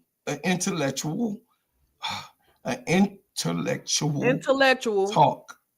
So Got it, let's continue to be intelligently compared to the others. Let's talk not about go basketball. there and do what we supposed to do. Rudy is here. He didn't have to come, but he came. And that shows that he got balls. I'm going to tell you because I'm a man. Excuse me, sisters. But So see, if what he happened came, was, hold on, once broke he off. See, came. what happened was we was talking basketball to start the show off, and then what happened was his comments about the looks that sparked a whole different conversation, which everything just, it was a ripple effect. I started the show off because I'm responding to you. And we was talking basketball. We was talking about the turnovers. We was talking about your opinion versus my opinion. And then after that, Rudy, you made a comment that just opened up Pandora's box. And when Pandora's box was open, like I said, if you're going to come for me, don't miss. And when you open up Pandora's box with that, the conversation about the dressing and the looks and what appeals to you, that's why we're here. That's the road we on now. And right now, and I'm not going to sit down here for another hour listening to it. Then, if you want me to be on and talk about ball, I'll talk about ball. But I'm not going to be rehashing this for another hour. And I've been on here for 90 minutes now. I don't know that any of y'all will sit on my show for 90 minutes on a panel. And if you want to, you're welcome to do it because the link will be posted every single week. But Rudy, that's the difference, man. We keep people around, man. I know people got short attention spans, but they stay here. And you know what I'm saying? So on your platform, I could have shared this to my platform tonight, but I chose not to. Otherwise, we might have World War III in the chat. And I don't want that. But that's okay. We ain't scared. We ain't scared, right. Rudy. But I don't want that. I don't want to have a bunch of people But fighting. Rudy, when you opened up that dress code stuff, but I didn't open anything. You guys brought it up from a live I didn't that bring did nothing yesterday. up. One of y'all did. I talked basketball and brought the video up of you did on me. I said, if you're gonna come for me, but that wasn't the video where anything was said. It was in the live yesterday. No, I understand. I said the video that you did on me, you spared off, and you was talking because we was talking about Caitlin Clark, and I just wanted you to cook your own self by listening to yourself. But you said you went and made the correction in the comments, right? I did. But I brought up the video saying, and I showed the proof on here. So that's what we was talking about. We was talking basketball, and then you made a comment about the looks. That's what happened. Tiff and Co. Jackie questions that. He's talking like he got a dime piece at home. Goddamn right. My wife is fucking beautiful. Oh Lord, him in the chat. See, how y'all? Like y'all. Rudy, you gotta leave the chat alone, man. No, you gotta leave the chat alone. I get into a chat with idiots. Go ahead, Keith. Is the goal?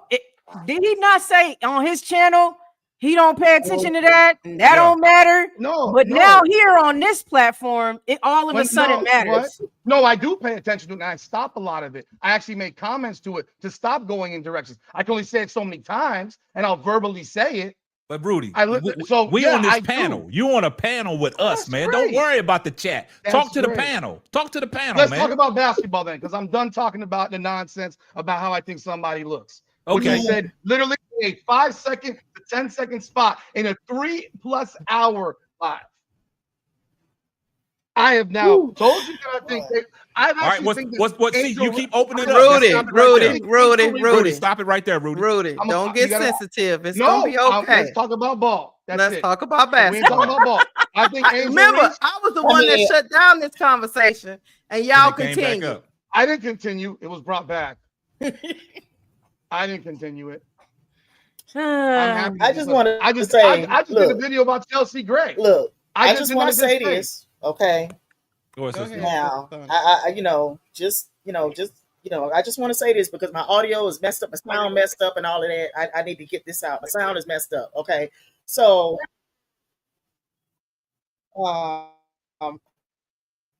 you having trouble. She done froze up on us. She done froze on a player. She's frozen. Yeah, her face is in the Matrix, like man. Elsa. Let's get back to basketball. I told y'all I felt uncomfortable right there. So I told y'all I felt uncomfortable, and y'all kept talking. Let's go. Before we do that, I got a question, and y'all know I'm one of those ones. If I'm wrong, I want you to speak up. Don't have me out here looking crazy. Rudy doesn't know me, but y'all know me. I come from more than 3 decades of a journalistic background, media, television, film, all of that, right? And everyone here who is here regularly knows how protective I am of our community's platforms and their voices. So it is baffling to me that y'all have a problem with what I said to this man. So I'm asking the panel, where's the problem in what I said? I really want to know so that I can correct myself. You said the chat has a problem? The chat, Tony done came up here talking about how we talking to the man. He getting offensive. I'm like, if you're gonna do any type of content creation and media, and you hold on, ain't no hold on, and you put stuff. I'm talking, and then you put stuff out for the world to consume. You gotta be able and willing to take what comes with that, the good and the bad. If somebody calls you a racist and you know deep down you're not a racist, who gives a damn what they say? Just in the same way that we know Angel ain't a thought, but people still gonna talk about how she dressed. And yes, we want to talk about basketball, but it's difficult to just have a conversation fully about basketball when there's so many other things that are being said and talked about regularly. So if we spend one show and take an hour or an hour and a half out of that one show to talk about something other than basketball, like this is what we have the platform for. Like he said, we have, and Keisha and Brocloth said, we have a responsibility. If we're going to get on anybody's platform, whether it's our own or somebody else's, we have a responsibility to ensure that we are speaking with integrity. Regardless of what side of the fence we fall on, we don't have to see eye to eye. We're all in the same community, Rudy. And do you know how often we get on these panels and in the chat and we don't see eye to eye? I love B. Will and Wody Mack, but we don't always see eye to eye, including right now. They don't think that I came at you right. And that's okay that they feel that way. I would just say for me, I didn't have any problem with this. For the record, for the record, hey, what's up, panel? What's up, Rudy? Hey, B. Will. Just for the record, my comment in the chat, I can see how it might have been misconstrued by you, but my comment in the chat really didn't have anything to do with how I perceived you coming at him. I completely understood the point that you were making. I was telling Jonathan to consider, if we consider for 1 second that everything Rudy's saying is true. He married a black woman. He pledged a black fraternity. I mean, he is Sigma, so whatever. But he pledged at Florida State. So he really pledged. That I can tell you. So if we consider what he's saying is true, then consider how he might receive how that comment started. Again, I completely understood where you were coming from, L, because I understood you were coming from a place of, hey, consider this perspective. I had no issue with what you said, just so you know. Thank you, B. Will, for the clarification. I appreciate it, and I apologize for any misdirected. Like, yeah, I ain't mad. You know, people are No, no, no, entitled no, to no. their You don't. You opinion. don't even owe me an apology. You don't even owe me an apology. Are you from Florida? Who? Are you from Florida? B. Are Will? you talking to B. Will or me? Yeah. You. No, bro, but I pledged, and you know Okay. we travel when you pledge, you travel, Yeah. and so you see different places. So Yeah. 28 years, 1997, spring 97. I'm spring '95. So Yeah. Oh man, I was born in 95. You youngins. All And we right, look. cross and we cross pledge with FAMU. All right. Hey, we got all that out the way. We got the history lessons out the way. We got everything off of our chest. Rudy, you came up on here. It started basketball. We want to get to basketball, right? Let's talk. Like I said, I haven't. Only reason how I came across your channel was because somebody sent me something and I Googled you, right? Put it in YouTube and you came up on my timeline now. So like I said, I see everything that is going on, right? I haven't went back in your catalog and look at your previous videos, but this is the impression I'm under. I just want to say this though.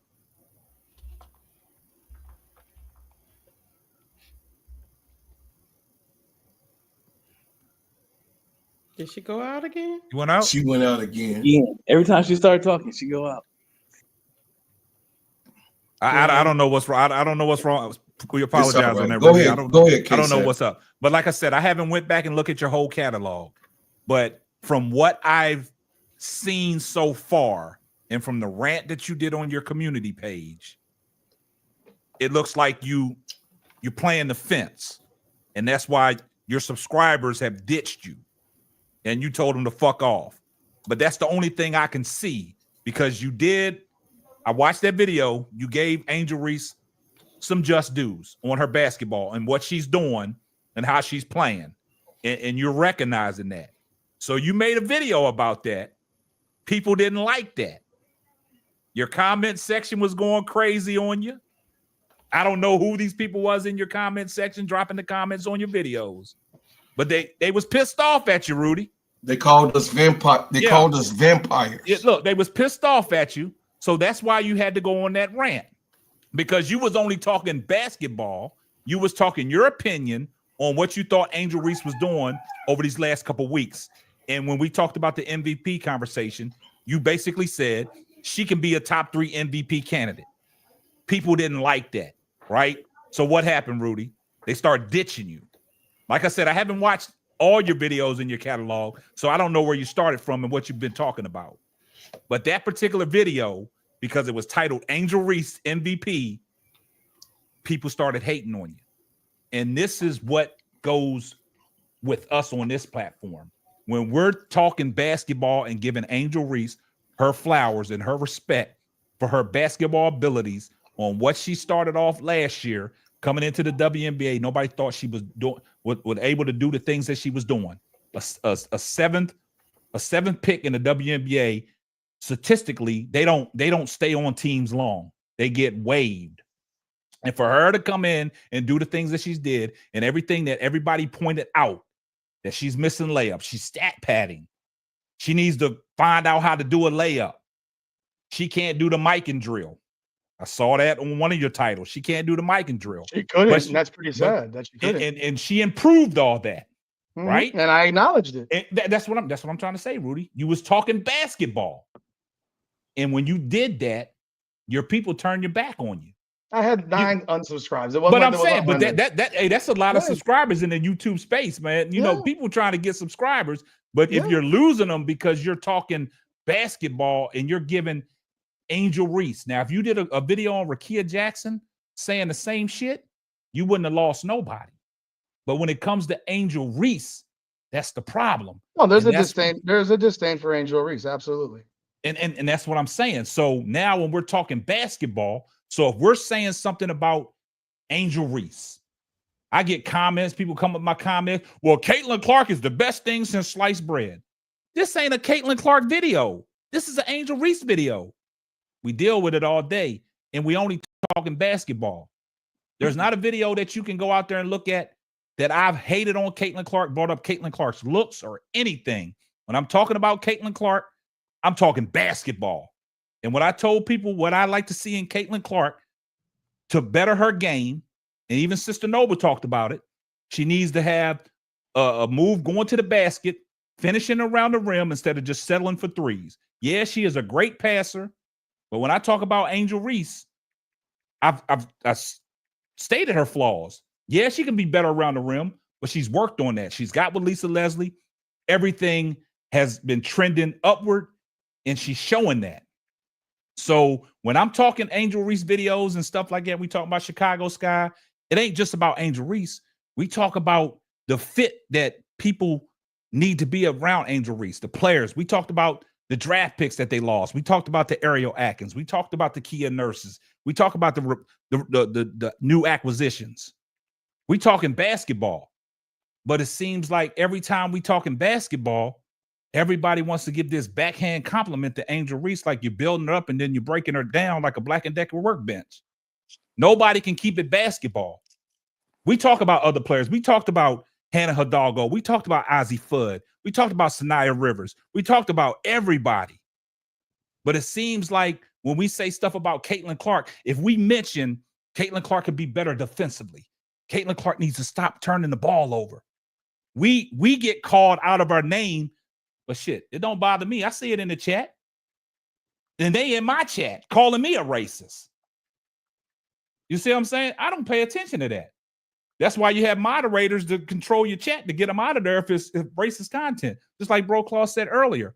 When we first started talking about the NBA, man, I had guys coming up. I gave everybody a right to come up on the platform, talk basketball.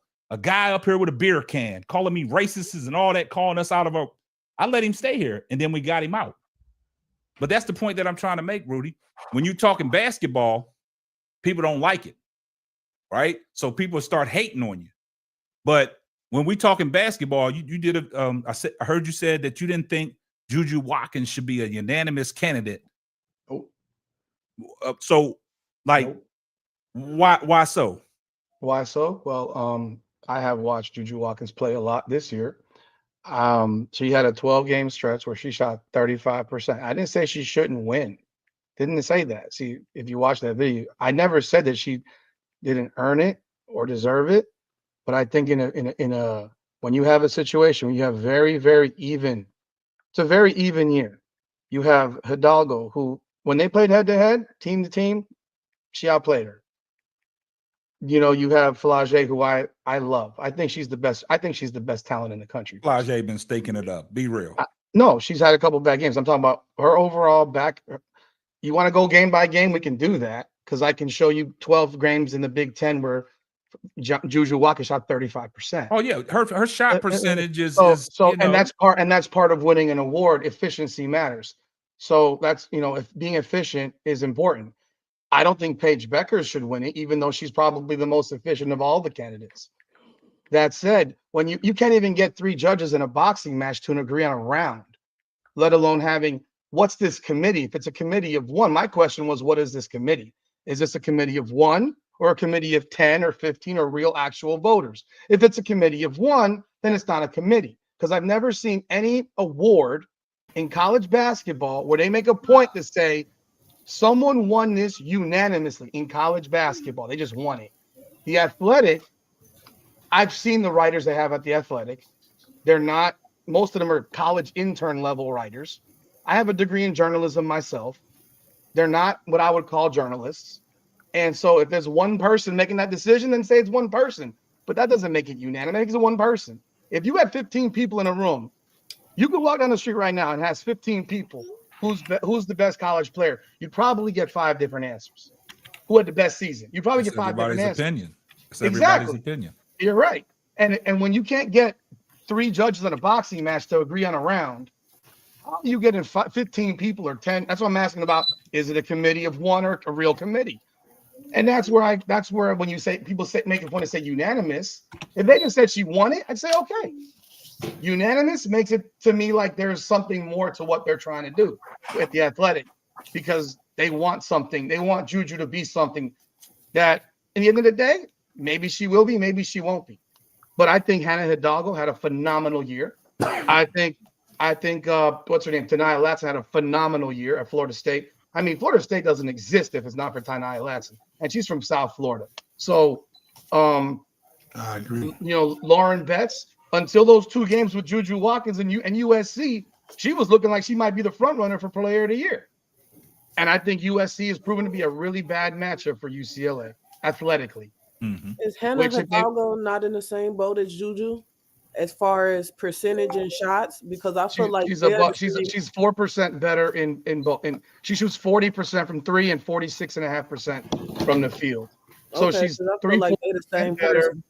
She's 3-4% better. She's 7% better from 3. She's been more efficient.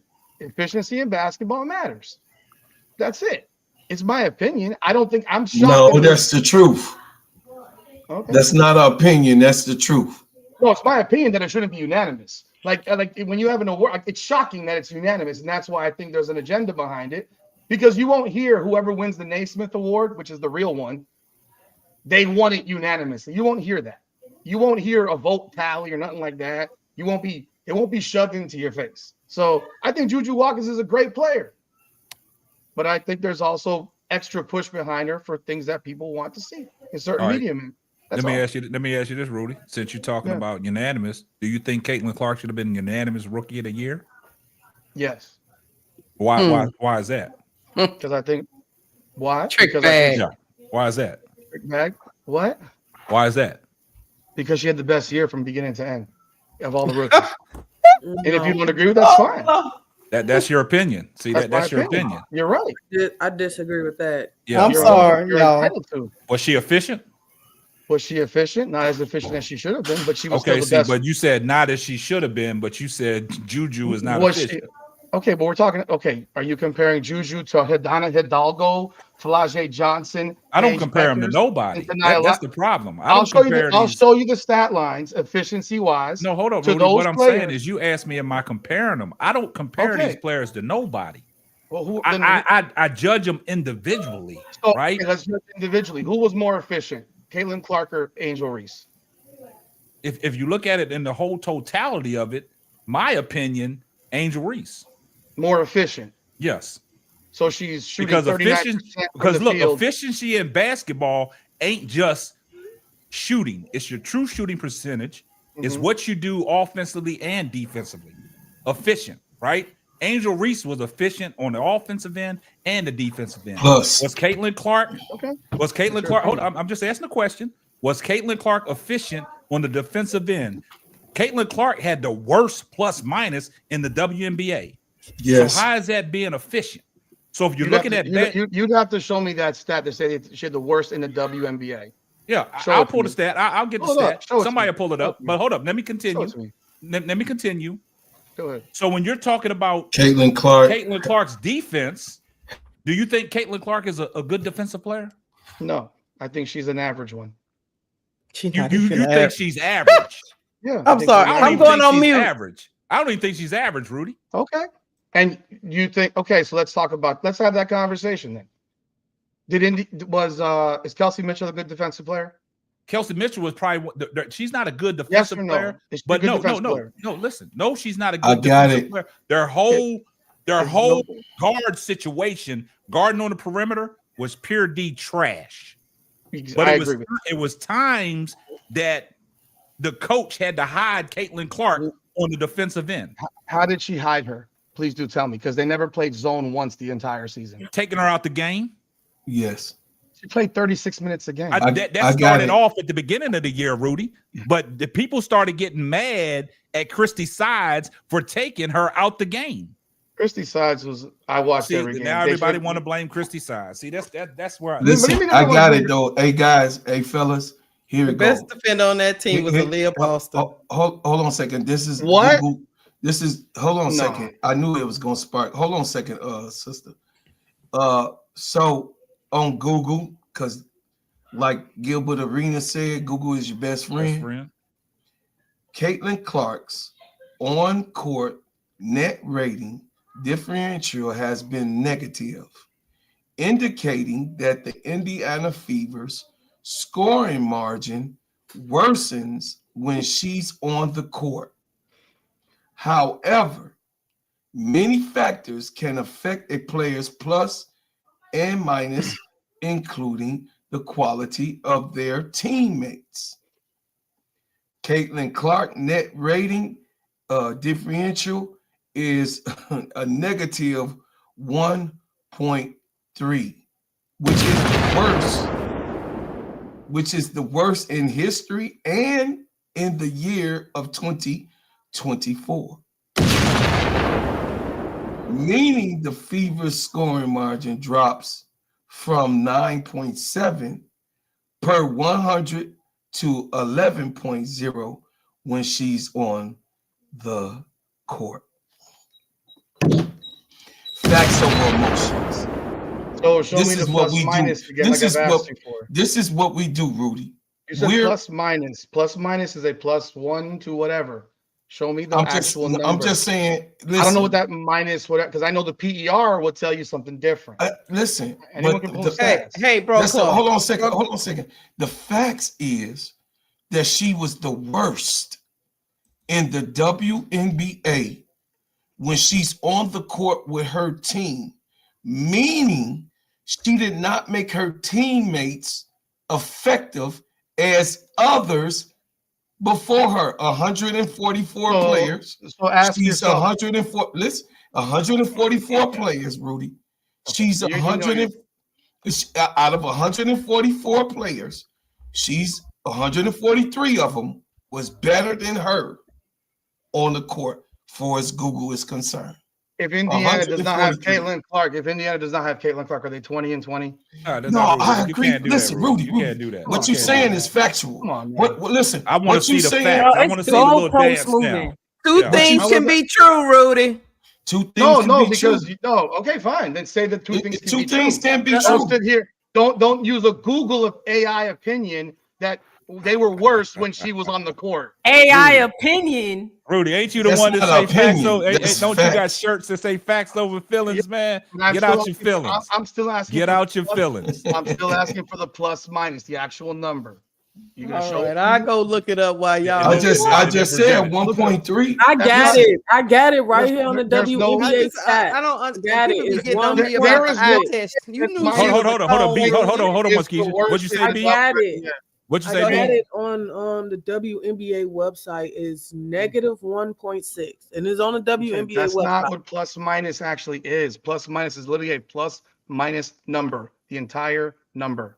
I'm looking at the plus. I'm looking at it say plus minus, and under it it say 2024 Indiana Fever Caitlin Clark negative 1.6. Again, that's not what a plus minus is. Every game, you're plus minus when you're on the floor. Plus 1, 2, 3, 4. Minus 1, 2, 3, 4. I'm asking for the full number. That's what I've asked for. It says minus 1.6. I am doing. Well, it's hard to look it up and talk at the same time while you got. Come on, Rudy. I thought you could do two things. I thought you'd do more than one thing. Have you seen the WNBA website? Might be the worst sports website in the history of I'm on Google. Let me just finish this. Y'all don't even need to look up no stats. Y'all know what y'all eyes told y'all. Yeah. The girl was cone on defense. Hey, K-Sap. Why we going through all this? K-Sap. What's up? Google is AI. The WNBA website is trash. You cannot He don't like it. It's all right. All right. So you can't make me shit. You know what? I found what I was looking for in 3 seconds, which you're saying you didn't find. So the number one plus minus in the WNBA last year, you know who it was? Jonquel Jones, plus 317. All right. No, you use a minus 1.3. Is a 317? Is that a whole number? Yes, 3.17. That's a whole number. 317. 317 when she was on the floor. Let's go. Okay, let's go. what was Caitlin's? I'm looking because we're not talking about JJ. Okay, well, you're giving minus 1. We can't use Google, guys. It's AI. We can't use Google. It's AI. You know what I'm talking about. And we can't use the actual WNBA website. I'm on it right now. NBA I'm literally on it right now. But you use Bro Claw, stop laughing. You again. All right. Come on, Rudy. You're a very intelligent guy. Come on. I am actually. You know, I just wanted to have a. I just wanted to be very. Yeah. I want to have an intellectual conversation. See, you know what's funny though, Rudy? See, when we asked that question So about you know Caitlin who? Clark, go ahead. I'm going through the website right now. No, I'm just saying when we asked the question, do you think Caitlin Clark the worst plus minus in the WNBA for the full year was De'Erica Hamby minus 277. I'm looking at it right now. Okay. All right. Okay. So to you saying that, right? You And saying I'm looking that. for Caitlin Clark. But hold up. You saying Go that. ahead. You Caitlin ain't even got to Clark bring it up. Caitlin Clark was 110. She was minus 63 for the season. All right. Now check this out, Rudy. You also said and Kelsey Mitchell was minus 68, just so you know. Okay. Well, I told you, their whole defense to me was trash. Rudy, their whole front, their trash. whole backcourt defense was trash. That's what I've been trying to say. So look, you said we know ball, you know ball, right? Mm-hmm. From your eye test, if you know ball, and you're looking at Caitlin Clark defensively, I play zone. If you look at that Caitlin, I play zone. Okay, so if you gotta take a player like Caitlin Clark and say that's run zone, what does that tell you? They do that with Steph No, Curry. I'm asking you a question, Rudy. See, she's not a great defender. Okay, she's not a great defender. Okay, so you acknowledge that. So when I asked the question, average to below average defender. Is she the worst in the league? No. Okay, so why do you think she should have been unanimous Rookie of the Year? Because I think she's a better overall player. Period. She did more. You said earlier you said she was better from start. Earlier you said she was better from start to yes, I did. Yes, I did. She her first half. Her first half was trash, right? No, I'm just saying. You said she was better start from finish. Yeah, but I can argue that Angel Reese had a better first half than her. You could. That would be you're entitled to argue that. So that's your opinion, and I can respect your opinion. But Rudy, it seems like you get irritated with our opinion. No, because I got 8 people coming with you're being condescending. You're Rudy, being condescending. Stop. No, you're being Rudy. condescending. I hear your tone. I'm not retarded it's enough like that. Okay, the girl can I hear get better I hear at your defense, tone. But sitting up here lying. Angel Reese is better than defense. Angel Reese is better at defense. Angel Reese is better at defense. Angel Reese is better. Original, hold on, because I be having a comment and question. The original question was, do you think Caitlin Clark should have won Rookie of the Year unanimously? Yes. You said yes, right? Yes. And that's fine. That's perfect. So what KSAP said was, well, what do you think about her defensively? You said she was average. You didn't say she was average below the average. You said she was average. I'll say average to below average. Whatever. She's not a great defender. You don't have to say. You don't have to switch nothing you say. You're not understanding. Holy fucking shit. Right. You won't even let me finish number one. No, because I said yes, and I don't need to hear anything. That's what I'm saying. My opinion is you don't have to change. We don't ask you to change what you said. Nobody's asking you to change the fact that you said she was average. That's just your opinion. Stand on that. The point was should be unanimous. And that is fine. So he's countering what you're saying. That's it. With his opinion now. You don't have to change nothing you said. Right. You can stand on that.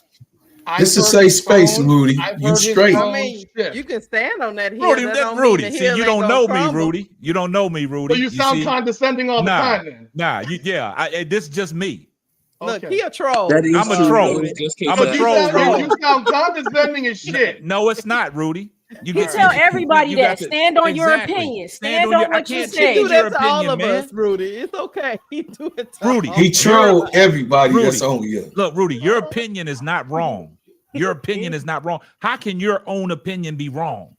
No way. And your opinion is not wrong either. That's all I'm trying to say. So I just when I asked you that question, I'm responding.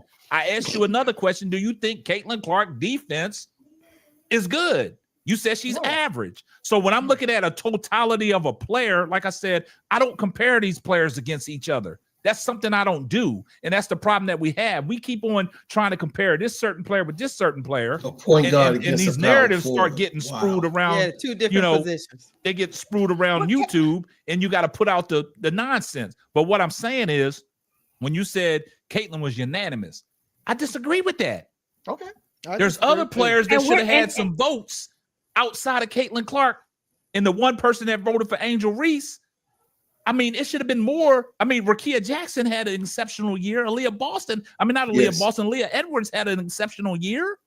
And if it wasn't for Cam Brink going down with the ACL, and just like B said, to start out the season, Angel Reese had a better first half of the season than Caitlin Clark. That is just hands down, man down. Hey, I have to agree. I have to disagree with one thing, K-Sap. Aaliyah Edwards. The conversation was only Angel and Caitlin. No, I'm just saying, but no, we talk about unanimous. That other people could have got. Could have been put in the vote. Do you believe none, that none of the players you named should have been in the race? None of the players you named should have been in the race. No, it was we really didn't say be in the race. They could have got some votes. There's a lot of people that are in the MVP race that get votes that shouldn't be in there. There's people that's in the All-Star voting that shouldn't even be worthy of getting All-Star votes. No, I'm just saying the other fabulous rookies, which I love, Rakia, Aaliyah Edwards, I love them to death. But in terms of, I don't see how they get Rookie of the Year votes this past year. I don't. It's only I don't agree that Caitlin should have been unanimous. That's all I'm saying. That's it. All I disagree with is that it was anybody else should have got a vote besides Caitlin and Angel. Okay, well, take that out of that. It still is a matter of the fact that I don't think she should have been unanimous, regardless of who got the votes. All I'm saying is I disagree when he said that she was unanimously the Rookie of the Year. I disagree. That's my opinion. I'm standing on it. Y'all know I stand on my business. I'm not going to switch. And back I'm it not up trying with to facts. convince y'all to. I'm not trying to convince y'all to switch y'all's opinion. That's the one thing you got to understand. I'm not trying to convince you to switch your opinion. These are your opinions. These are things that you talk about. These are things that you present to your subscribers and to all your supporters. Hey, B. Will, That's all I'm saying. To be factual with you, B. Will, in 2024 WNBA season, Rudy was right. Rakia Jackson had the field goal percentage of 45.6. This made her the third highest field goal percentage in the entire league. Being that she did not have the playing minutes, Rakia Jackson's explanation was that the playing time did not match the points that were scored, meaning she was more efficient than any rookie that has played in 2024. There you go, B. Will. So why that's why she was in the conversation, Bro Claude. No, but Bro Claude, does Rakia play? Is Rakia Jackson a good defender? Oh, now y'all want to use a defender. Now y'all want to talk about y'all want to use no. He asked me. He asked me. Hold on. He asked me. Stop. Before y'all go there. Stop it. He asked me. Hold on a second. Don't see Rudy. We get on each other. See that, Rudy? So start laughing, Rudy. Hey, Bro Claude, and Lakeisha, in case don't act like this is the first time y'all heard defense being important to me. I ain't saying We're that. not saying you. Saying that. No, I'm saying you. I'm saying just to back up my point. If one rookie, hear me well, be well. If one rookie has defensive issues and another one has defensive issues, but that other said rookie is more efficient than the other rookie, why would she be in the conversation? Take the name off of it. Go ahead. That's why she my sister. Hold on a second. Hold on, B. Will. Hold on a second. They were 8 and 32. Hold on a second. Clark was 8 and 32. That's why. Thank you, Rudy. They were 8 and 32. They were 8 and 32. Hey, Rudy. Okay. Watch it. Individual award, right? If you take the head off the body, if you take the name off the player, be will. If you take the name and the player hand off of it, and you don't know, and you have those numbers there, be will, that player who has a better percentage is Rookie of the Year. Big Will. Hey, We bro, get caught yelling caught it. up in them names, man. Yelling it doesn't make it true. Oh my God. You know what I'm saying? It's Yelling the it doesn't crash make out. crashing out doesn't make it true. It doesn't And you have a and look, name. listen. Hold on, bro, Claude. Let me finish because I'm gonna speak to what you just said. The minutes that she played impacted her points, right? So the minutes that she played impacted her position as a rookie, potential position as a rookie of the year. And then I'm gonna say another thing. How did Rakia's play impact her team? Right, y'all. I know it's an individual award, but impact on the team and impact on winning makes a difference. We all know that. Does it make a difference when Russell Westbrook got MVP? Did it make a difference when Allen Iverson got MVP? All I'm saying is she still. Hey, I just was coming. The rookie with the biggest impact on her team. But what I was saying was also said she shouldn't have got one vote. That's all I'm saying. All of them. All I said, B. Will, she should have got one vote. She was the best player on her team. Listen, all I was saying, B. Will, all I was saying was she was not allowed playing time to really get the best out of her, but she still was able to be efficient the way that she was. That's all I was saying. I said nothing. I said she also can have a right of being in the conversation. Now, is she rookie of the year? Caitlin Clark is the rookie of the year. We can't take none of that back. Caitlin Clark, I stand on facts. Caitlin Clark is the rookie of the year. That's not the point that I was making, bro. Yeah, the point was the unanimous. Yeah, no, she's not in the unanimous. That's all I was asking. I'm not saying that she shouldn't have been rookie of the year. The unanimous thing, that's what threw me for a loop, man. Yeah, man. And then too, K-Sap, I agree. And to your point, K-Sap, he just had a whole argument, Rudy, just had a whole argument for why Juju shouldn't be unanimous.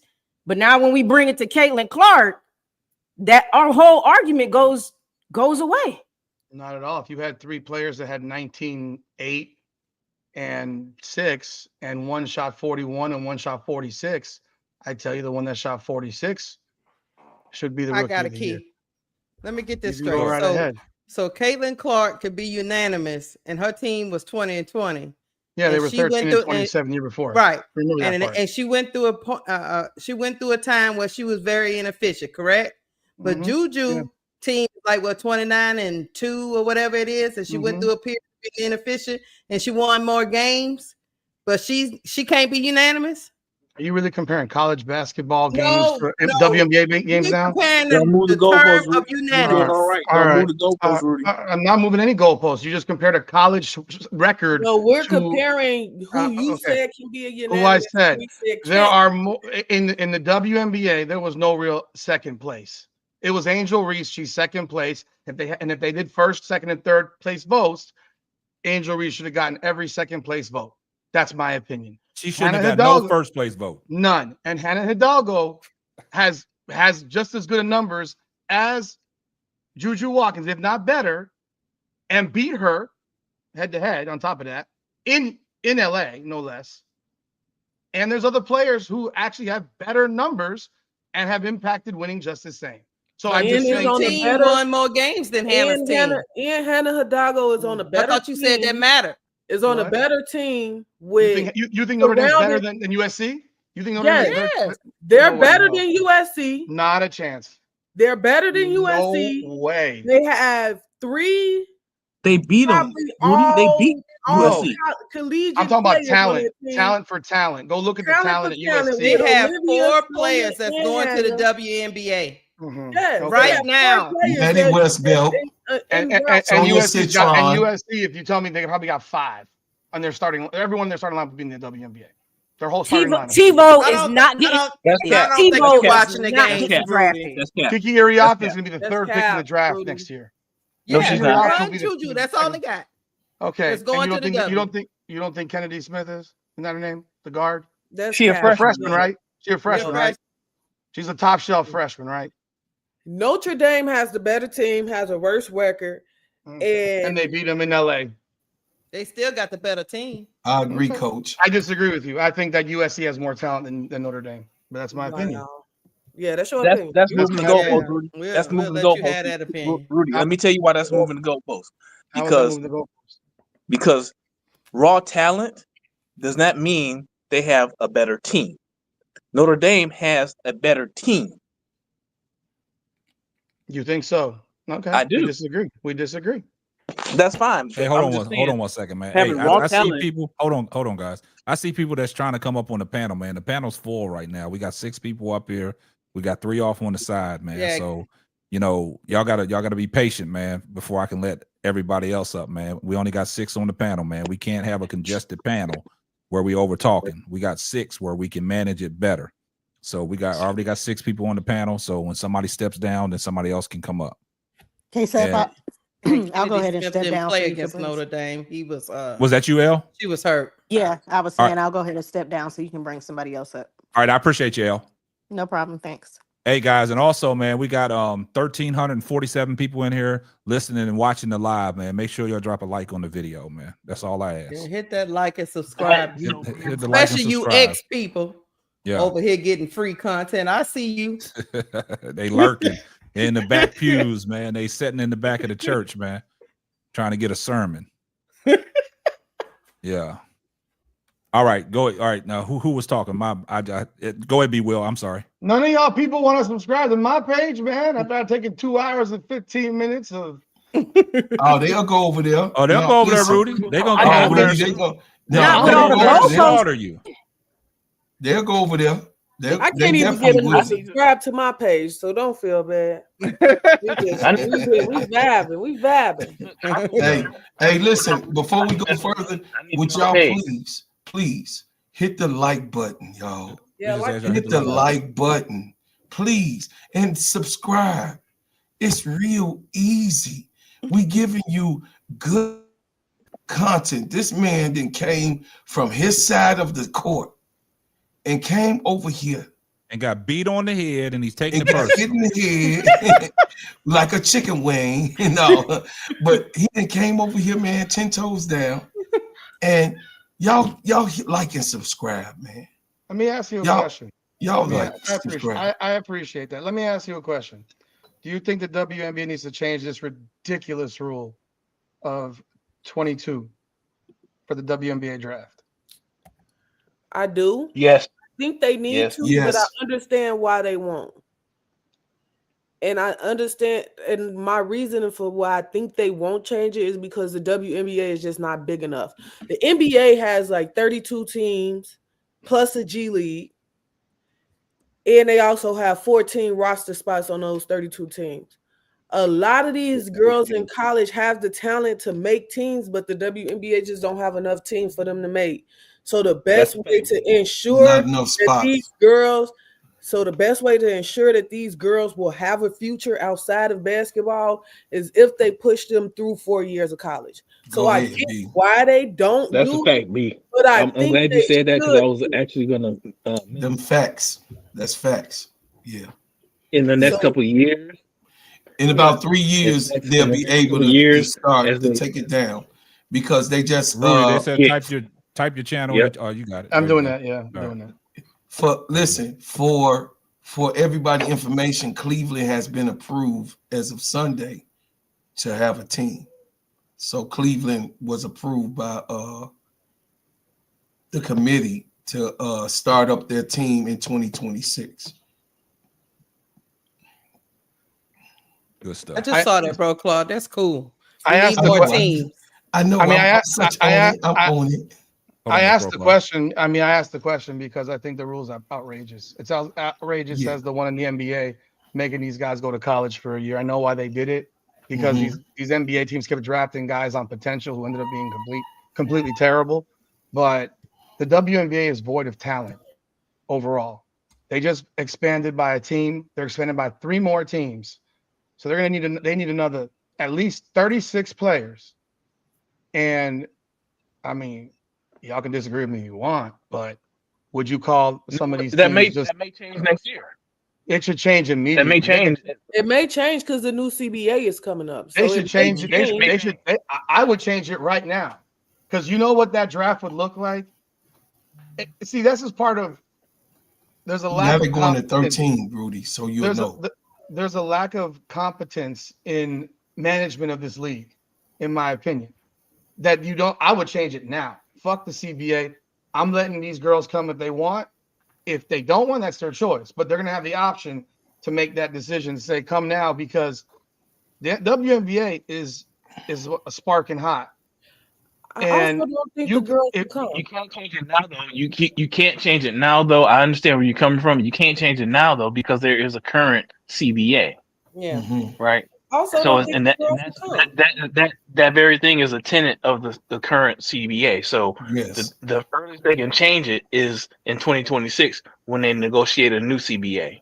The CBA that they have right now is non-amended. They made sure when they did the last CBA, because the CBA before that they had was able to be amended because when Dana Taurasi set out that year, they amended that in particular CBA. That's facts, y'all. I just gave y'all something. Go look up. Anyway, hold on a second. So the CBA that we currently on is a non-amended CBA, meaning that they cannot change any of it, and it has to run its course, which it is right now. That's why you have so many people gonna be up for grabs next year. But here's the thing. There's not enough spots, and let's keep it a buck. Some of these girls make more money in college. That's exactly what I was about to say. B, you want somebody to come from college to make $80,000 a year when they can make $500,000 and play in college? Well, the players I'm talking about are ones that would get all these endorsements. I mean, I'm not talking about some scrub. So I'm talking about I mean, Juju Watkins. Percentage. Juju Watkins would make $3 to $5 million walking out the door. Like, but see, that's the problem. That's the problem. You would make like, that right now. You thinking about the players who can come over and survive in the WNBA if they were able to come out early. Think about the women who want to come over but may not survive through training camp. There's nothing else for them to do. That's the reason why these colleges pushes them to go through school for 4 years, because most of them make more money by going to be an accountant than they would make by being in that training camp and not making it into the league. Yeah, that $60,000 is crazy work, B. No, I'm not disagreeing. That's why it's called making adult. You make an adult decision. That's your decision to make. I'm just saying you have the ability to make that decision, not be strangled by a ridiculous CBA that basically says you can't leave. You're stuck. That's all. It's the same way I think the one with making college players go play for a year, or leave you out of school for a year, which is utterly ridiculous. If they're going to make that decision and potentially ruin their lives, and if they can't make it, that's on them. They're taking a chance on themselves. And I just think the WNBA in 2 years will be completely void of talent with 16 teams. There's going to be teams that are so thin that you're not going to want to turn it on. Well, the first thing the WNBA need to do is get their ownership back from the NBA. Before they make any other rules, they need to get their independency from the NBA. I agree. It's only three teams in the league who is completely independent from the NBA. The NBA have no say in what they do. And that's the Chicago Sky, the Seattle Storm, and Atlanta Dreams. Everybody else is under the NBA. I can't even think of the man's name right now, but they own the W. That's the first thing the W need to do, because right now the NBA not looking good, and the W growing. So all they're gonna keep doing is they're gonna grab the NBA back until the WNBA back until they can get back in a position where they back on top. I'm glad you brought that up, because I've been trying to tell people that, and people don't want to listen. Mo? Oh, what's good? Mo3, what up, baby? What's good? Hold on, my man, I missed you. Hold on 1 second, man. Hey, hold on for 1 second. Hey, shout out to Sharice De Jesus for the $5 super chat. She said, yes, cheers to the land. Good stuff coming. Here comes the money.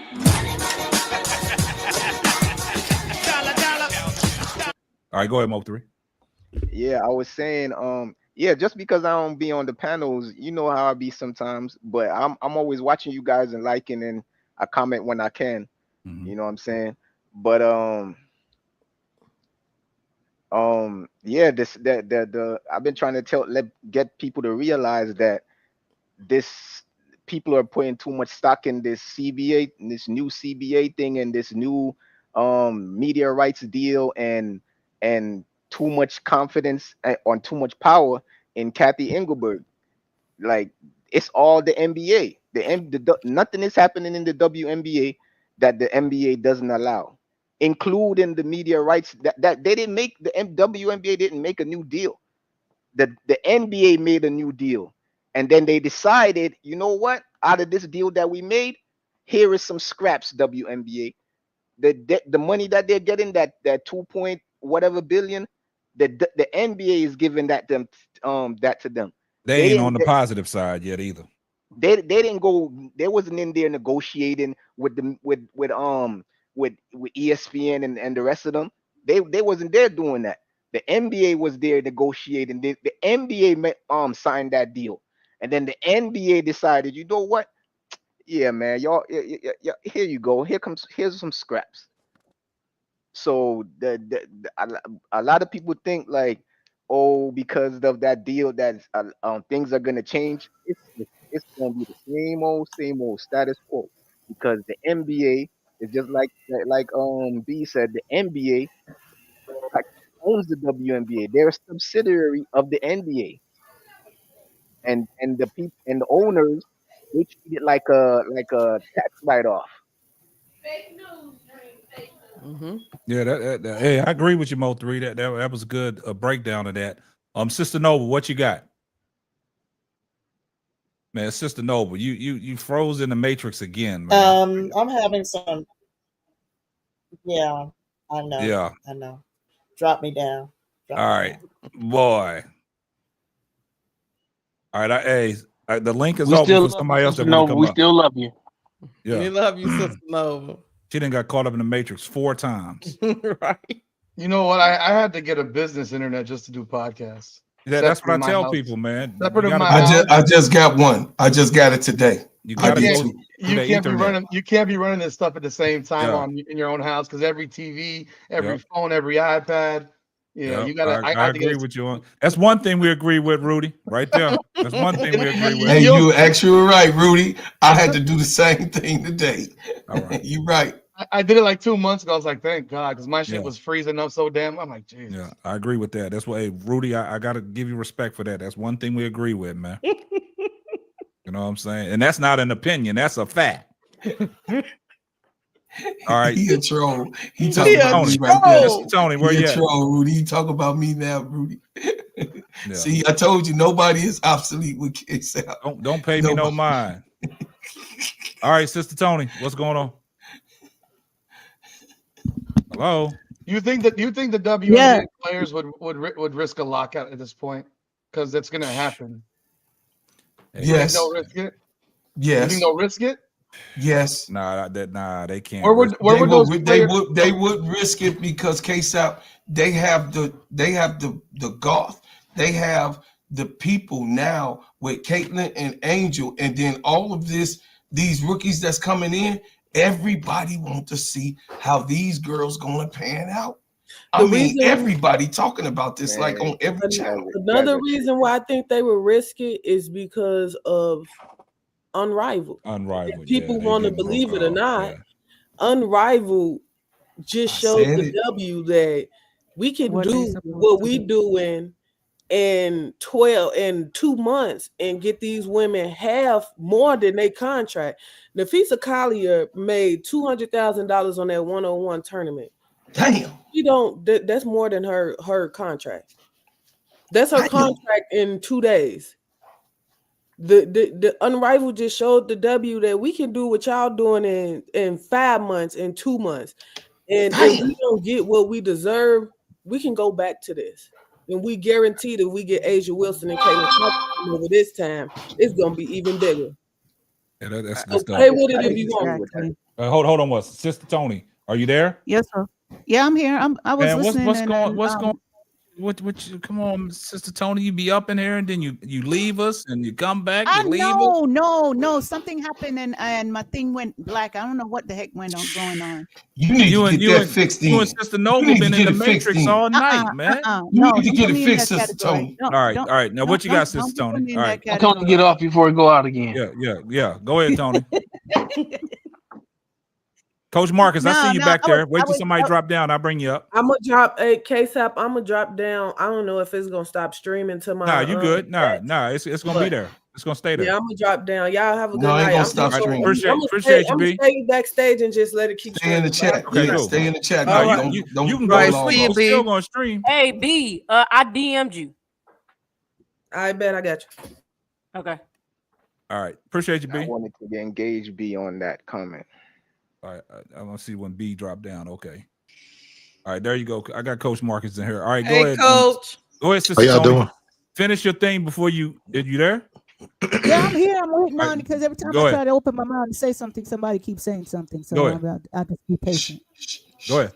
No, I was just saying that I was agreeing with B on what she was saying, that Unrivaled has set the standard, and WNBA just has to deliver now, because these women are making money even on the weekends, going to different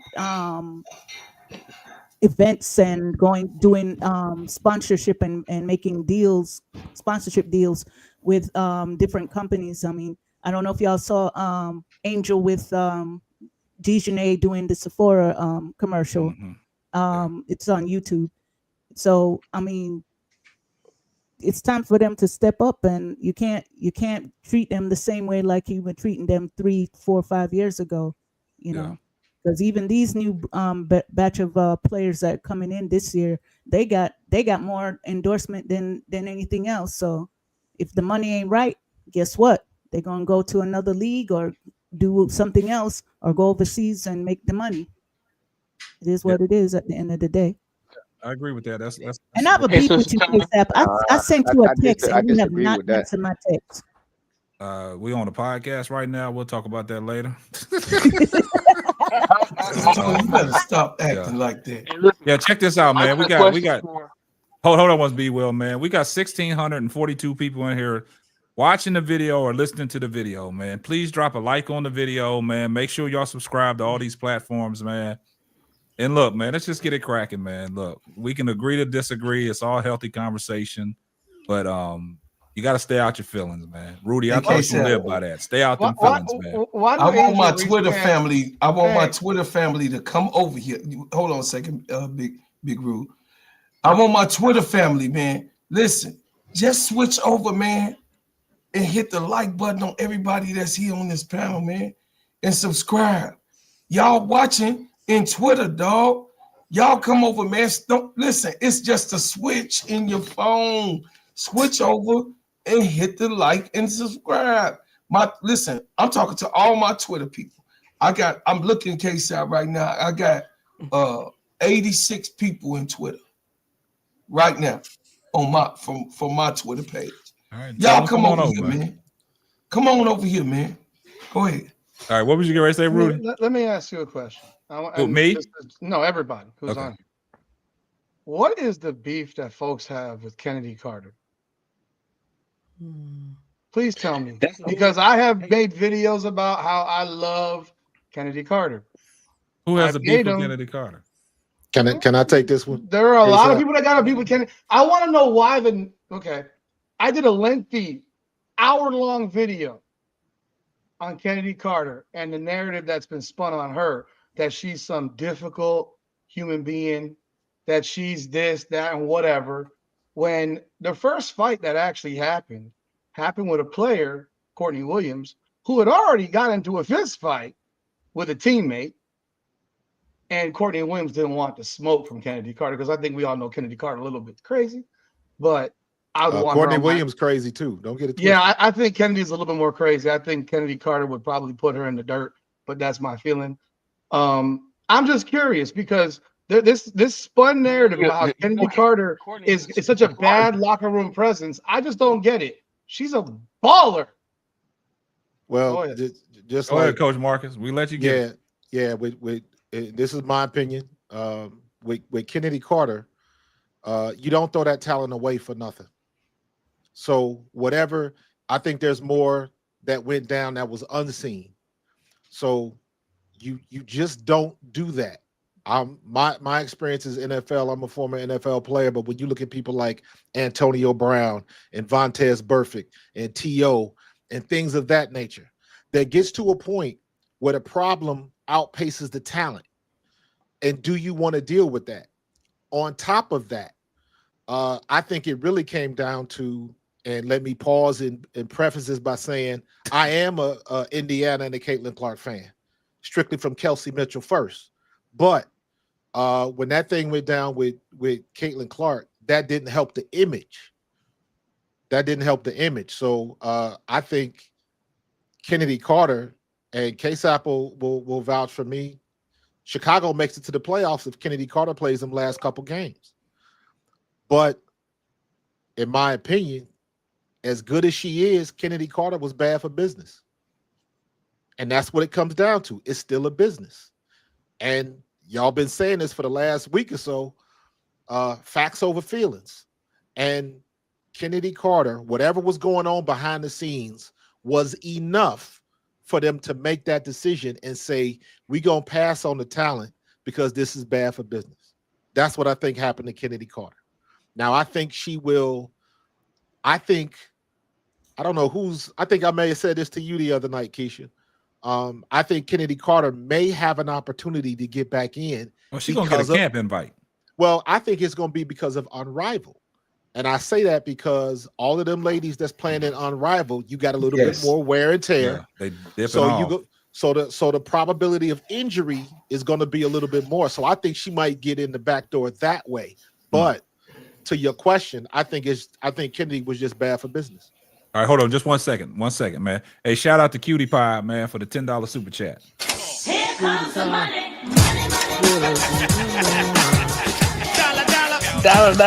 He said it's a great panel tonight. I agree. All right. So yeah, but what you said about Kennedy, Rudy, like Marcus said, man. I mean, the WNBA is a business, man. It's unfortunate, man. I mean, her talent, but the stuff that's already out there, and it's a narrative out there about Kennedy Carter, which I think all these GMs are looking at, is outweighing her talent. And it's unfortunate because there's no way a talented person like that should not be in the WNBA doing the things that she was doing. Because I was on record to say, if you ask me, man, Kennedy Carter, hands down, was probably the second best guard in the WNBA. She was probably the fastest guard in the NBA, getting from baseline to baseline. You know what I'm saying? Her pull-up game, you know, her midi game, getting to the basket, you know, her relentlessness, you know, even though she didn't shoot the three-point shot as much as she does now over in China, but she does have three-point capability. We saw that when they played the Aces this year, when she hit the three, sending into overtime. And, you know, Kennedy, her skills is just, she's a competitor. But like I said, like Coach Marcus said, to allude to everything he said, some of the stuff that's going on, it might not be true. It's a narrative out there, and she can't escape it. And that's my opinion on that. I just wonder what's true, because everything that started off with her was based on a lie. And no one wants to acknowledge that. The fact is, you've seen Courtney Williams. Do you think Courtney Williams walked up to Kennedy Carter, who was frustrated in a particular game, sitting on the bench, and said, "Kennedy, would you please clap for the team?" You think Courtney Williams goes like that to people? No, Courtney Williams is going, "Get your fucking ass up!" Like you know how Courtney Williams seems to come across. Oh yeah, because a few months before that, it's deeper than that, though. Like, and then she got, but that's what I'm saying. Like, why does Courtney Williams believe and gets away with having a street fight, which if NBA players did that, they'd be suspended for half the season in a blink. And then Kennedy Carter gets thrown under the bus. And then Liz Cambridge, who is we already know that. We as know much that. of a lunatic as exists, Yeah. and she quits a team. Yeah. and had on. I mean, it's one of those But it's things got to. where, But you got to understand something, Rudy. It's got to be more man, to. It's got to be more to the come on. Kennedy Carter saga than what we were made God, on to believe. I don't even care, man. If It'll I'm all come Connecticut, out. I just all try to come get out. off of this subject, y'all. This is the third team that she's been kicked off of, man. It's a reoccurring theme. Yeah, Listen, She got a Okay, track but Courtney record. Williams she's not has the only too. one that got. Listen. Yeah, played Courtney five Williams times in has like 7 too. years. Yeah. Hey, y'all, Right? listen. She's not the only one that got. I really want to be. Yeah, Let's but I that really Courtney listen. Williams is in the past. This is the let's move on present. from I this. really listen. I really want to. It's very, very touchy subject All right. Well, let's don't for go the down that mental road. health for mental health purposes for me. Well, I let's don't go really down that want to go road, to bro. the next thing. Yeah. Let's just move for on. me, for Yeah, let's mental just health move on. purposes, just let's move on, We y'all. move on. But the question Yeah. came up. See when the question comes up about Kennedy, we get off into all this other stuff. Coach Marcus, he said it and he just landed the plane, and I just piggybacked off of it. And I said there's more to it than what it is. A book will come out. I know a Netflix Hey, listen, I got Yeah. a perfect segue then. I got What's a perfect segue to get us back on track to what we were talking about, because the comment was made that Unrivaled is setting the tone for the Yes. WNBA. Totally So my question disagree with that. and I'm interested to hear your thoughts, Mo3. My question is, and Sister Tony brought this up to the panel and people who might have a better insight to the actual relationship between the WNBA and the NBA. Unrivaled has set a tone, right? They've been able to do what they do, get the players the contracts that they've been able to get them through sponsorship.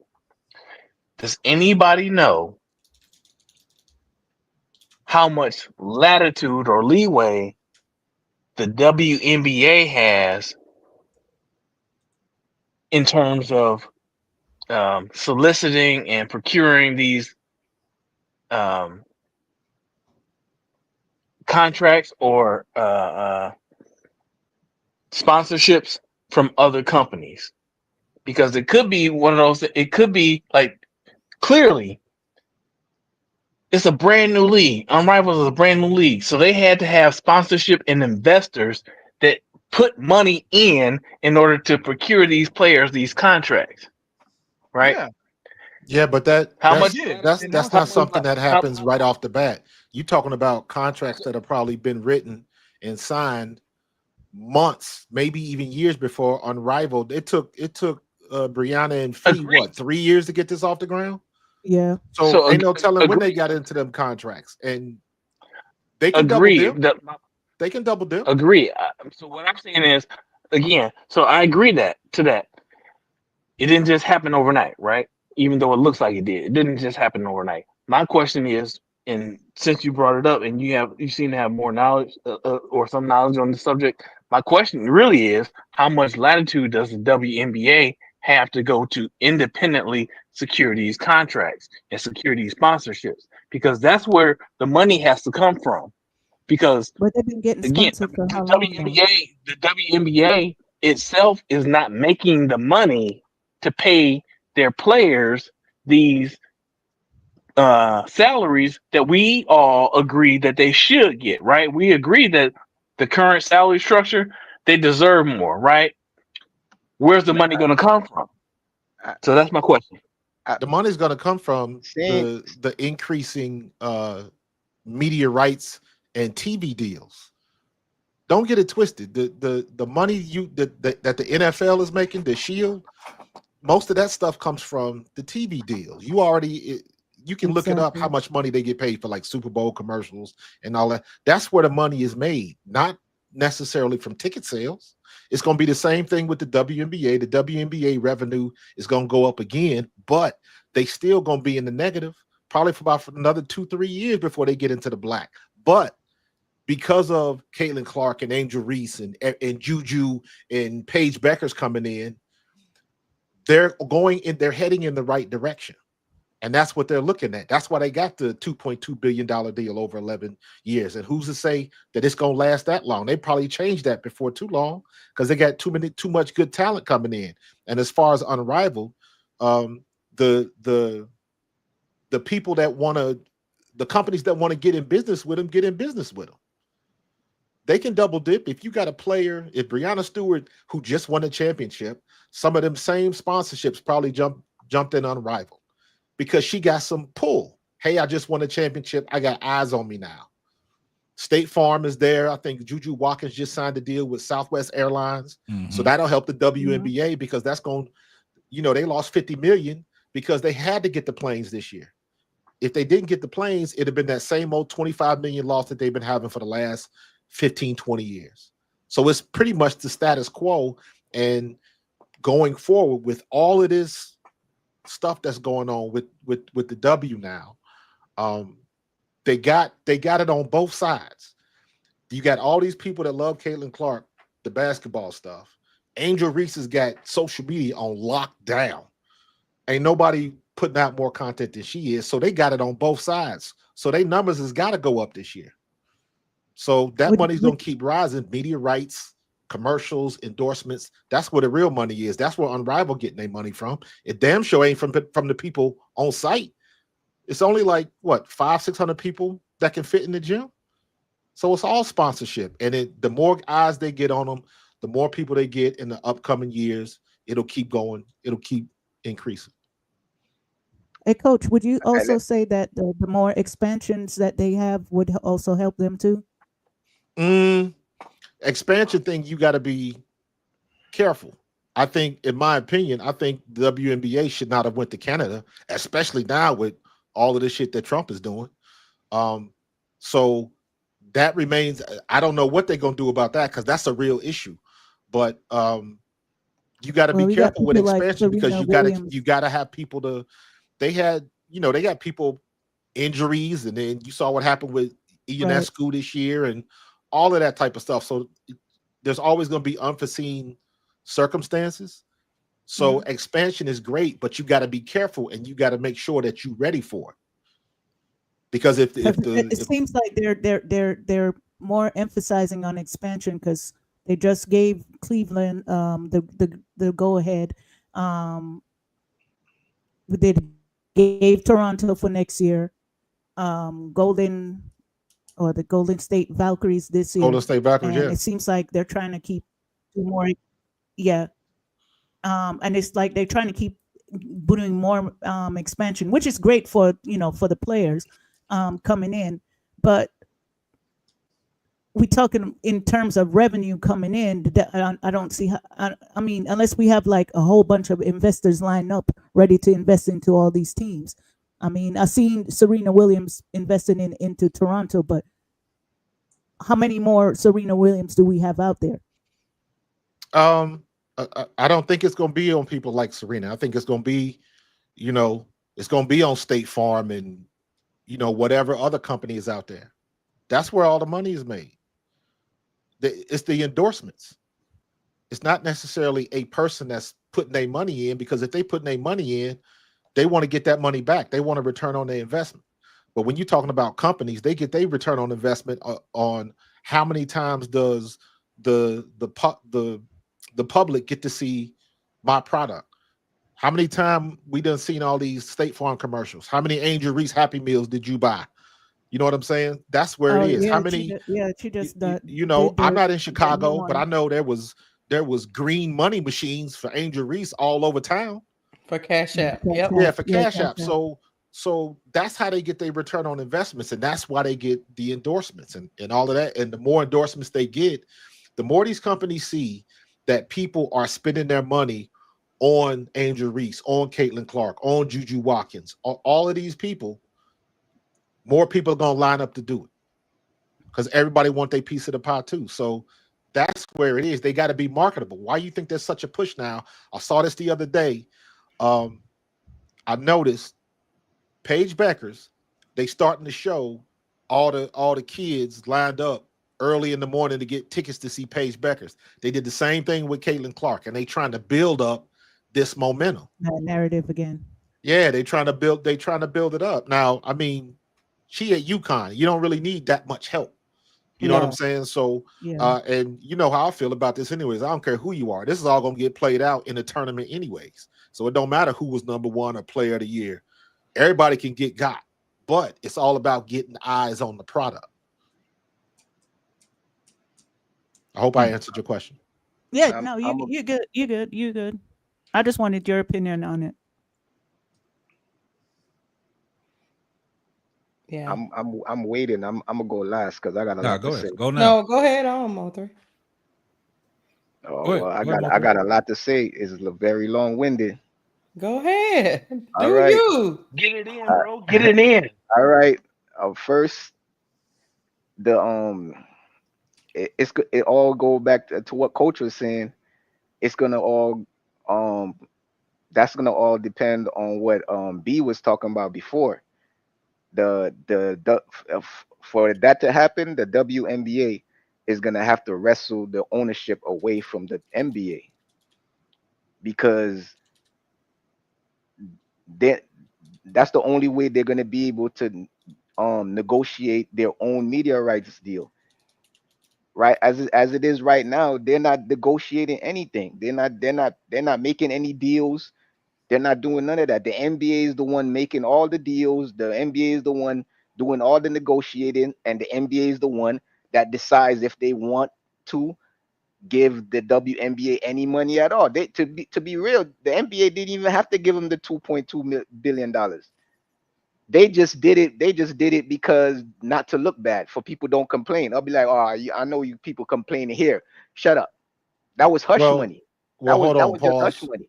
Let me pause you right there. They did that because, like I said before, the NBA been subsidizing the WNBA for years. They still want to return on their investment, and this is the best way to go at it. You think they didn't recognize what Caitlin and Angel was bringing to the table? All the eyes, they recognize Yeah, that too. That's why they got that deal. They trying to help them out because they want their money back too. they want their money back, but they treat it like a tax write-off. That's what I'm trying to say. They don't really care if they lose money at all. They treat it like a tax write-off. No, That's what I'm saying. They don't care if they lose 25 or 50 million. To them it's the same.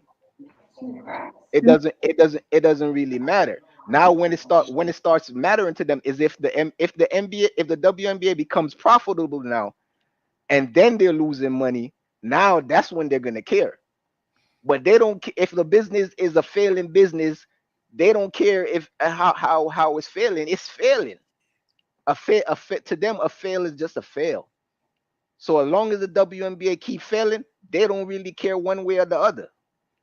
Because if they really cared, they would have gave them more money than that. Because No, how we'll how much disagree how with that, bro. what I said we'll agree they to wouldn't have disagree on that if one. they really wanted to help the WNBA, they would have gave way more than 2. How much money did they get from the media rights deal? 2.2 billion over No, no, 11 no, no, years. no, no. How much did the NBA get from that media rights deal? Because 76, that's the 76, NBA's. $76 billion. And they only gave the WNBA 2.2, right? Correct. So how is that how is that helpful? That's a hell of a lot more than When 15 million. they're still gonna be in the red for at least another 2 to 3 years. Man, but you're talking about it's just look at it like this. Anybody that got kids know what I'm talking about. You can't just give your kids $1,000 because you know your kids. So it makes no sense to give somebody a shit ton of money and they're not ready to deal with it. We done had conversations about what happened because what did the WNBA do at the draft? They wasn't ready. They didn't have a media team ready. A lot of this stuff they didn't have ready because they ain't had the money to pay for it. But that Yeah, falls on the NBA. They don't want exactly. That's my whole point. that falls on them, Coach Marcus. The NBA is not just subsidizing the WNBA. They own the WNBA. Only three of the teams that are not WNBA teams are not owned by the NBA. They owned by the NBA. So what? And So Mo3, I you I right don't about the understand. tax write-off, Mo3. I mean, Yeah, I it's know your that's business. what I'm trying to Can get I them to answer a understand. question, There is Multi, no can I ask you a there question? is no billionaire that wants to just that wants to lose money. I mean I will They're never. not losing it. Not It's a losing tax money. That's what I'm trying write-off. to tell You you. think you Mo, get dollar Mo, for dollar on a tax write off? No, no, Mo, can I ask you a no. question? Can I ask you a question, Mo? Yeah. All right. What's your solution? We know the problem. What would you suggest the WNBA do? The solution depends on what Sister you Noble, the actually panel's full right now. want. If I want to fix the WNBA, I would give them more money. That would be my solution. But they don't seem to want to fix it. So their solution is here is some hush money. Giving them more money doesn't how fix does the giving problem. them more money going to solve the problem? It's not just giving them more money. Is giving them other stuff, other things too, which money costs. So okay, if obviously it's gonna fall onto money because everything costs money. Anything that you any help that you give them is gonna cost. So so yes, give them more money, or Okay, not so really. how much are It's you not really give talking? them. It's not really give them more money. It's give yourself more money because they basically own the WNBA bar Okay, three so how teams. much money do 10 you out think of the that they 13 should give? teams are owned by the by the NBA. So it's not helping them out. It's helping themselves out. Yeah, but by your own point, Okay, but how much? That's like cutting off your nose to spite your face. the NBA makes enough money where they don't need a Mo, how write-off. much money do you think that they should get? That's what I'm asking you. Then Because you Oh, said that I don't you know. said what they got before wasn't They would have enough. to sit So how down much? and see how How much much should they things give cost. them? I don't know how much everything costs, but they would have to sit down to see what things cost. Like, okay, this or we're gonna add this facility, we're gonna add this program, we're gonna do this, we're gonna do that, we're gonna hire this person. How much is this gonna cost? That's up to them to figure out how much things cost. It's like going. It's like when I go grocery shopping. I don't know exactly how much I'm gonna spend in the grocery store. I gotta go there and see what things cost. I don't know how you do shopping because I make sure I do my budget before I go Let through me the say door. this: the NBA makes more than enough money to overcome any write-off they get from the WNBA. They make plenty of money. So answer me this, coach. Then why are they continuing to have the league then, if that's the case? So they can Because have they a don't want to WNBA fix because it. That's my whole they point. They don't want to fix it. If they're not getting nothing from it, why Let me do answer it? the question. They Go don't ahead. want, because I believe, in my opinion, they do have some people, Adam Silver, and they don't want to see the WNBA go under. They don't want to see that. But they are just now, within the last 2 to 3 years, in a position where they could possibly be profitable. They're just getting to that point. So, to your point, they've been helping out and keeping their head above water all of this time. Yes, it's been a tax write-off, but again, they don't need that money. Not even close. So they try to get them to a point. Y'all remember that conversation with Lisa Leslie was like, y'all need to donate some of y'all salary instead of, it's not gonna never work like that. But they are just now getting to the point where they have the outlook to be profitable. No, they're not there yet, but they're gonna get there because of the people they got in the league right now. They didn't have it back then. As good as Asia Wilson was, Asia Wilson wasn't making people watch. So and if and that's what the nobody case, why don't they give more money now that they see they have Caitlin Clark? So They why just wouldn't did. they give more money now?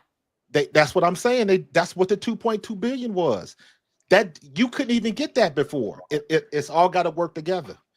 Because the bottom line is this: 5 years ago, were you watching WNBA games? I wasn't. That's what it comes down to. I Just was. because you wasn't don't I mean was others I was weren't. watching, so No, I was that's not watching my the point. Aces. All My right, point man. is this: if there was enough And people, trying the to. problem has always been they started out good. When the WNBA first started, their attendance was good. Ratings was good. You had a lot less distractions because social media didn't exist and all of that kind of stuff. We know that. But over the years, they've been going up and down, but with a steady decline. And just until recently, just until when Asia Wilson got into the league, things started looking up just a little bit. Las Vegas sells all of their season tickets for the first time anywhere. It starts looking up. Then Caitlin Clark and Angel Reese hit. Starts looking up anymore. Now you got all these eyes on you that never existed before since its inception. So now you got a legitimate opportunity to make a hell of a lot more money. Because back then, Cheryl Swoops was good. Candace Parker was good. All of the people that they say was holding it down and creating this league, as good as they were, they still weren't putting enough butts in seats. Now they They are. weren't doing PR like how they're doing now. I agree with that, except for the part that the attendance was good. No. The WNBA attendance was never good. First started. No. The attendance was If that was pretty if good. that was the case, why did the 4-time defending champion team fold it? No. What happened to the Miami Soul? What happened to the Detroit Shock? When they first started, You want to know what happened to the Miami Soul? I live here. The Miami Soul. The Miami Soul. I can tell you what happened to the Miami Soul. They were selling tickets for $5, and there were 400 people there. Exactly. That's right. You just proven my point. 400. But in Houston, they were putting in the beginning, they were putting 15,000 in the seats every game for 4 or 5 years, and then there was some shifts that happened, and they went downward. But the Miami Soul, I can tell you for sure, they couldn't draw flies to shit in Miami. It was atrocious. They were curtaining off the whole thing. Same thing with the Orlando team they had. But look at right now in Minnesota. They don't even come to the Heat. Miami is a party city. And I'm a Heat season ticket holder. It's been to one game this year. So, look at the Minnesota Lynx right now.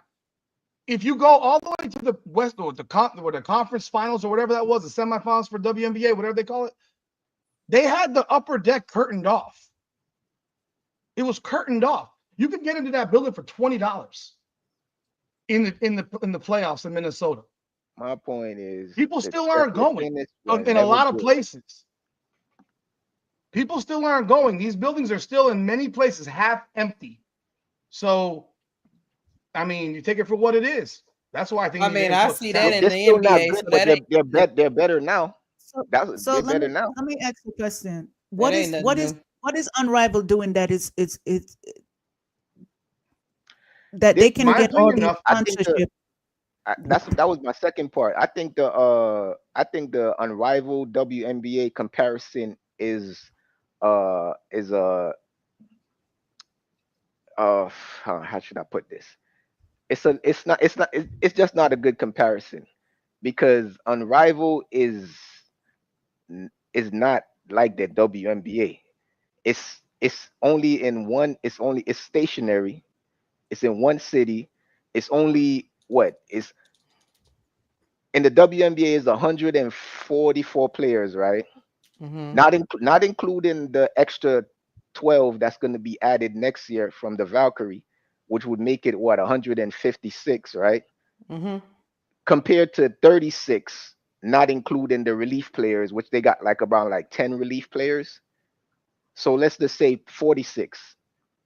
So there's over 110. There's 110 more players in the WNBA compared to Unrivaled. So them being able to pay those players the amount of money that they're playing, and really only the first 36 get that money. The relief players are not getting the same amount of money that the original 36 is getting. They're getting relief player money.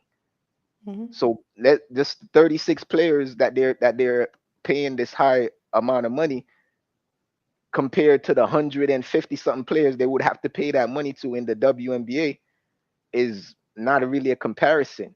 And it's easier to get something done when you're in one spot, because when you're going from city to city and state to state, things are different. Yeah, they streamlined it. I might pay $1 for a loaf of bread here, and then another state over, Georgia, they got to pay $2, or they might pay 50 cents.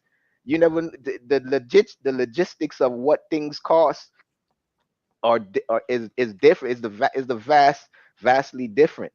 So it's look more how Unrivaled has to be managed on a team by team basis. You know what I'm saying? You can't just group the whole NBA into one and be like, okay, No. yeah, the That I agree with. Yeah. WNBA got to do this. You know what I'm saying? Because it's you got to look at the logistics of it. And Unrivaled is doing that because they are able to do it because of The where they're sponsorships doing and it the at. TV deal. When they pick they pick Miami for a reason. Because I think that's what I live Tony was in trying to Florida. ask though. I live in Florida, and in Florida Thank you, Keisha. Thank you, Yeah, Keisha. she was trying to ask there's no state how was tax. that league able to get those sponsorships, whereas the Because W is because not. it's more I'm concentrated. It's a explaining it to you right now. concentrated in a It's because of designated where they're place. at. In the state of Florida, there's no state tax. Yes. So Got it. companies are more willing to invest money here because they'll get back a bigger chunk. All right. Hey, hey, look, check this out, man. Everybody, look, check this out. Man, we 3 hours in, man. And you know, I ain't trying to go no longer. Oh, come on, man. You went to 5 a.m. the other day. Nah, Stop playing with me, it's not K-Sap. one of these nights, man. Not one of these nights. Y'all turn this into a barn burner. You know what I'm saying? This should have been short and sweet. But you know what I'm saying? We just got to talking, man. But look, I want to tell everybody. They love it. Yeah, they love it, man. They still here. Man, we got over 1,727 people in here listening or watching. So y'all can at least drop a like on the video, subscribe to all these platforms, man. Look, man, it is what it is. If you don't like us, still subscribe. If you don't like a certain person, still subscribe, man. If y'all don't I'm the like most Rudy, lovable look, one. Look, Me. if you don't, hey, look, check it out. I Me. gotta look. Regardless of how shit started off with Rudy, how he thought people was coming at him and all that shit. If you don't like him, still go subscribe. Shit. Look, go over there, listen to Rudy's rants and shit. And I'll be waiting for you to drop another video off of this video so I can, see what you're talking about because I know it's coming. But, Hey, Rudy. But Hey, don't Rudy. look, I'm Rudy. A5A, bro. You got players tonight, bro. Look, Rudy. When you I do a pledged video 28 like, I hold pledged up. 28 years ago. Hold on, check this out. I'm spring 89. I'm hold old up, Rudy. When you do your next video on that first recording, don't fuck up. Because if you fuck up, I got you.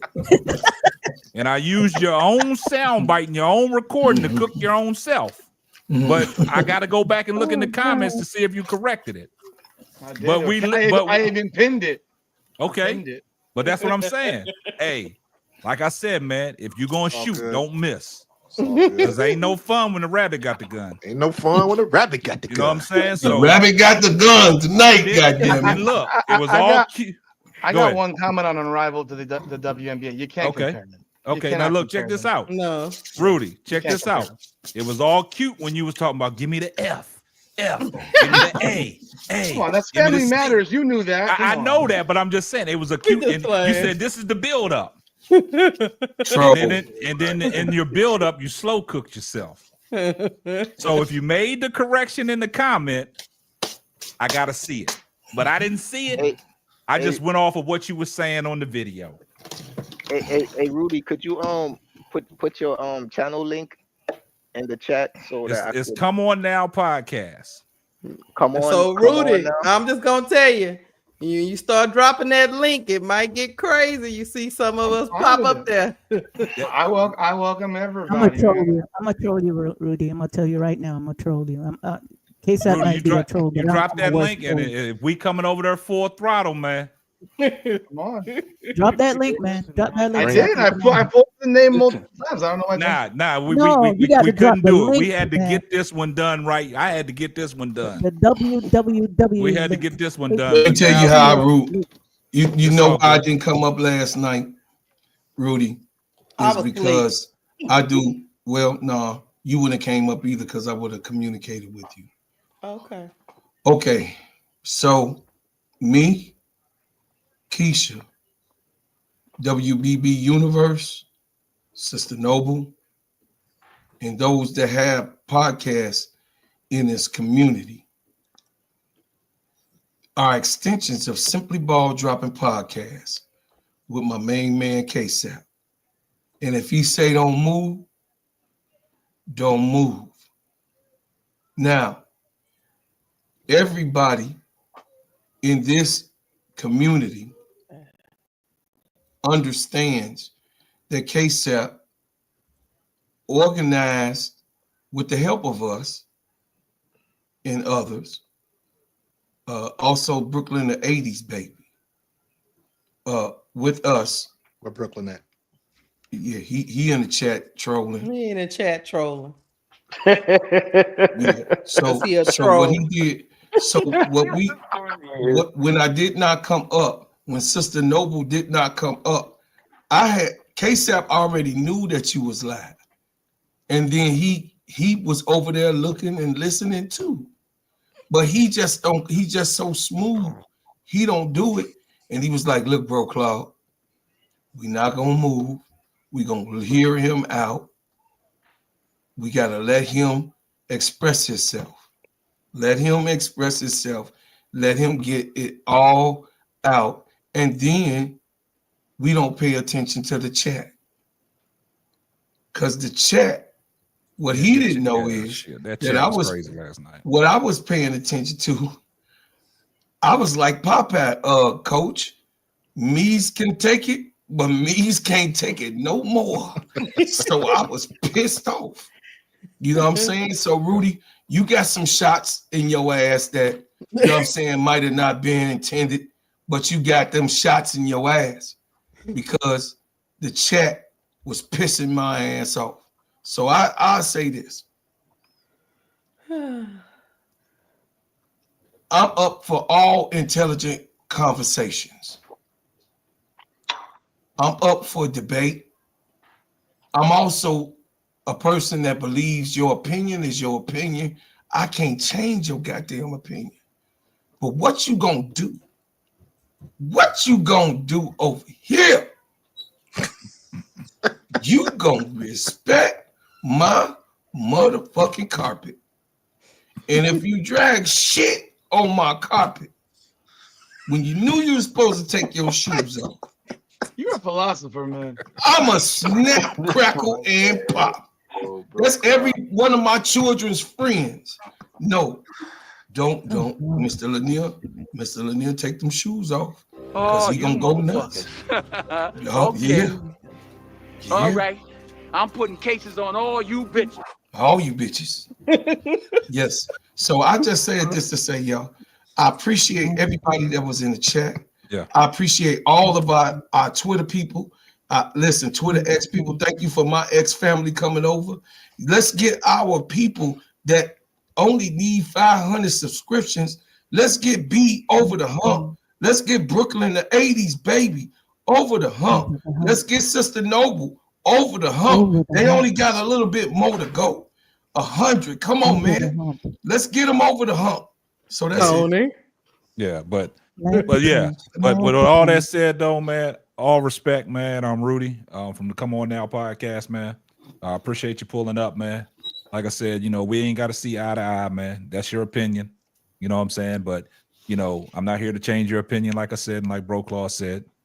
You know, this was good, healthy dialogue, man. Good, healthy conversation.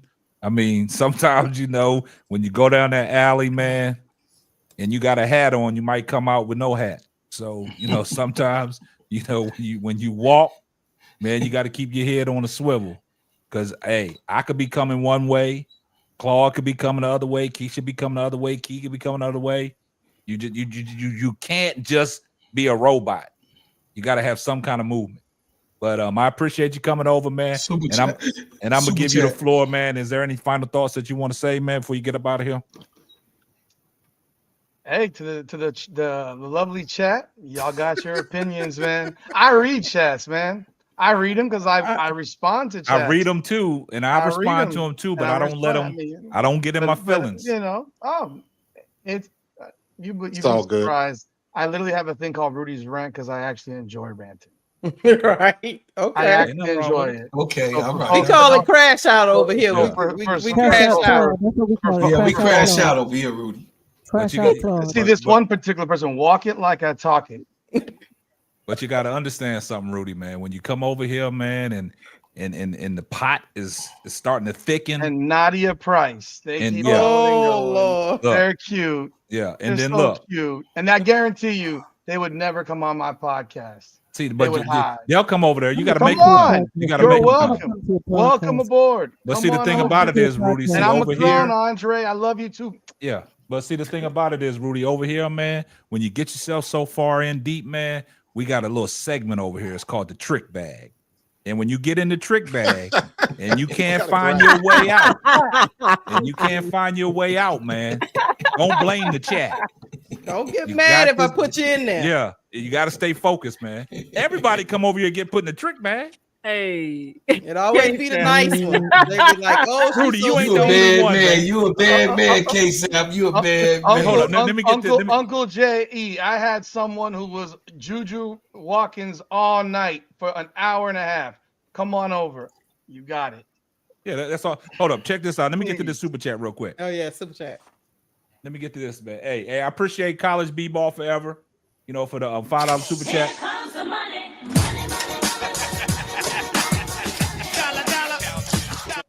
Said once everyone spreads positivity and not hate and lies, will be okay. Okay, Rudy, laugh out loud. And another thing, Rudy, you got to understand something, man. You know, we. Hold on, go ahead. Are you gonna get a whole opportunity to get the last thoughts? We ain't hear nothing. What? Yeah, everybody gonna get the last thoughts. Hold on. My bad. You'll get it. But another thing, cool, Rudy, cool. you know what we do over here, and you know, Coach Marcus, you probably seen this before because I stole this from you. This is what we be doing over here. We be twerking. We do. We be twerking. Twerk. That's what I'm saying. We twerk all the time. Yeah. Yeah, we twerk. Ain't nothing wrong with it, Rudy. We twerk. But oh my goodness. Hey, Coach, get him, Coach. Give your final thoughts, Rudy, man, before you get up out of here. What you got? I'm a Caitlin Clark fan, so this guy walking like I talk it. I'm still a Caitlin Clark fan. Just because I recognize that I think Angel Reese has made improvements doesn't change what I said in the past, what I believe. If you don't like the titles, I don't give a fuck. I don't give two fucks if you don't like the titles of my videos. I don't care if you don't like my videos. Doesn't mean shit to me. I am a Caitlin Clark fan. I actually know basketball, and I will give players credit because I didn't like Chelsea Gray. The last 7 years, I'm like, holy shit, who the hell is that? That's a ball player right there. Because I wasn't conditioned to watching her. I mean, the way she filled it up from the mid range, and she's balling. I recognize what it is.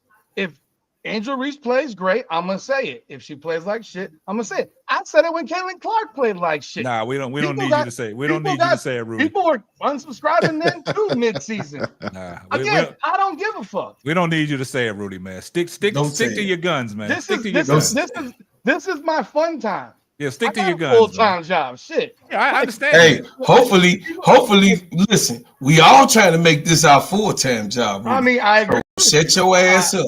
I'm just saying, if people want to unsubscribe when I say something negative about Caitlin Clark, so fucking be it. And if people don't like me saying something negative about Angel Reese and her game, so be it. It is what it is. I like opposites. Hey, Rudy, I like stick opposites. to your guns, though, Let's keep it basketball. That's all I I do. I think it makes a great show. Yeah. I like opposites. Me too. I don't like everybody to be the same as me. Yeah. I know you like it when I cook you high and pro claw.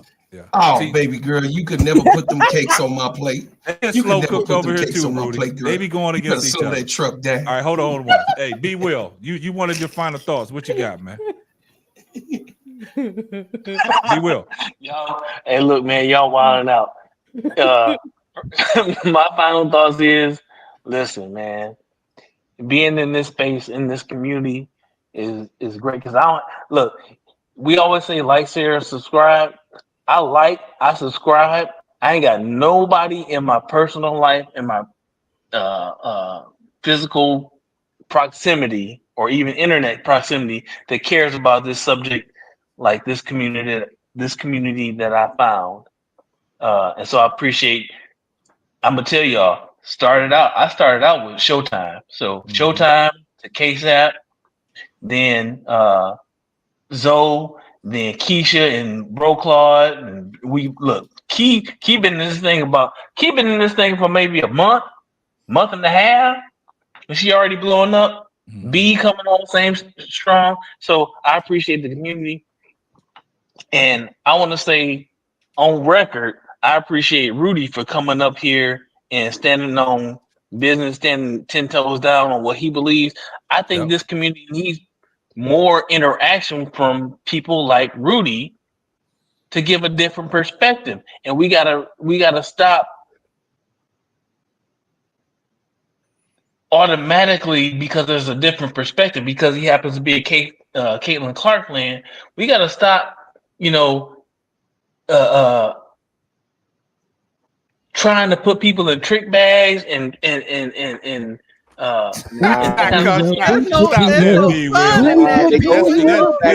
sometimes you get put in the trick bag, man. That's all it is, man. Sometimes you don't get put in the trick bag. And Sometimes it you is all walk in it fun, with your right? eyes wide open. It is all It's all fun. It's all fun. Yeah, it's all fun. But hey, look, I do appreciate that, Big Will. all Appreciate all the fun. compliments. Hold on a but second. look, Can y'all hear me? yeah. Yeah, we can hear you. Yeah, for sure. So, like again, appreciate all y'all. Appreciate Rudy for coming on, standing 10 toes down. Hopefully, Rudy comes back, and hopefully, more of us go to Rudy's page and gives him a different perspective. Facts. And make him stand on business. That's it. No, we will. We're gonna bring the bag over there too. Yep. Sometimes you gotta get in that bag. Ain't And nothing look, wrong with and that Rudy, bag. this is what you need to do. You need to get you need to get your boy Ben Daniel. Get him over there with you. You need to get Bitch Be Frank over there with you. I don't. You need to get Adrian Ross over there with you. I don't have a mess with relationship him. with them like that. Liquidate I know Ben. I don't know what kind of panel that gonna be, K-Sap. Nah, Yeah, I hey, don't, look, I don't, hey. I don't think they go together. Because I think No, they don't. Rudy is reasonable. It'll be star studded. Yeah, Rudy different. Rudy different from them. Yeah, Rudy different. He's too reasonable. Like But look, they would it'll be those star people would studded. never be caught dead making the type of them over video he here, just made K-Sap. about Bring Angel them over Reese. here. Hey, if you got any kind, hey, Bitch Be Frank ain't pulling up over here. Y'all know that. I He didn't ain't put the pulling goons up. out on him and said, look, He ain't tell him pulling that up. we wide open over here, He ain't and we pulling need up. we need him over Bring here. up, bring him up, bring him Those over. three, Hold those on, just three one people second. living. Hold up. Got a Shout out super to chat. L for the $20 Hey, super K, chat. I see you, KL Jones Media. Hold up. It said it's bigger than who he's a fan of. I don't care who he likes. It's his disrespect discourse, how he handled the women on the panel tonight, and how he talks about black women. I ain't Get the cosplaying for fuck nobody. out of here. Please. Whatever. But All right, whatever you think, lady. Go with yourself. Go with yourself. Hey. I didn't call not one woman in here out of her name. I didn't disrespect one woman No, on you here. didn't say that. I get what you I coming didn't from. But disrespect you know what? anybody. If she All wants right, to make come on. it Look, we But that's moving her on from opinion. that. We move on from that. Moving We on from moving that. on. Wait, no. Her opinion is a lie, though. She's saying I No, disrespected the come women on, on the man. panel. Come on, She just man. said that. That's All not right. script. All right. Let's That's let all it go. right. Anyhow, Let it go. it's 1:20 in the And- morning. I gotta go. It's my bedtime. I gotta go to sleep. Like, agree to disagree. Yeah, Don't be like that, Rudy. Rudy, don't be like Rudy. that. Get out them Rudy, feelings, I man. Don't like run you, now. Rudy. It's 1:15 in the morning, boss. I've been here Rudy, for 3 I hours like and you. 20 All minutes. right, Hey, so we be in here to 5 o'clock in the morning, Rudy. Come on Hey, now. Rudy, I like you. Well, You know that's why I like you. you? Come Can I on, give Rudy. my final thoughts? You know Go why I like ahead. Nah, you, y'all's Rudy? final Because thoughts you are too don't get long, too man. fucking We shit. That's why I gotta. like you. Y'all, I didn't get. I just wanted to say. What? Go ahead, Mo 3, and then we got to I get just up out wanted of to here. give Rudy his props for coming up here, and just to let him know that I didn't totally disagree with everything he said. I did. I was even in the chat. I was agreeing. I guess nobody saw it. That what your take on the Juju thing? I don't think that. I think that anonymous thing was a little ridiculous. That unanimous. But other than but other than that, that's about it. That's the only thing I'm with you on, though. All right. Thank you for that, I Mo. want to say my last words. Can I say my last words? Go ahead, Tom. In case I start looking Tony like gonna that. keep us there forever. Hurry up. Hey, Rudy Rudy, said I it's like 2 o'clock you, in the morning. right? Yeah, it's okay. I'm dropping down so I'll just We'll be out here later. All right, Hey, no, appreciate man, you, B. Will. we cool, man. We cool, man. You and me cool. The only shit I have a problem with you is you're talking about women how they dress, and to me that's kind of like weird, real weird. But besides that, you stand on what the f you believe in, and I gotta be. I'm cool with that. And plus, you got the Cuban blood too. My family. Shut up, Sister Tony.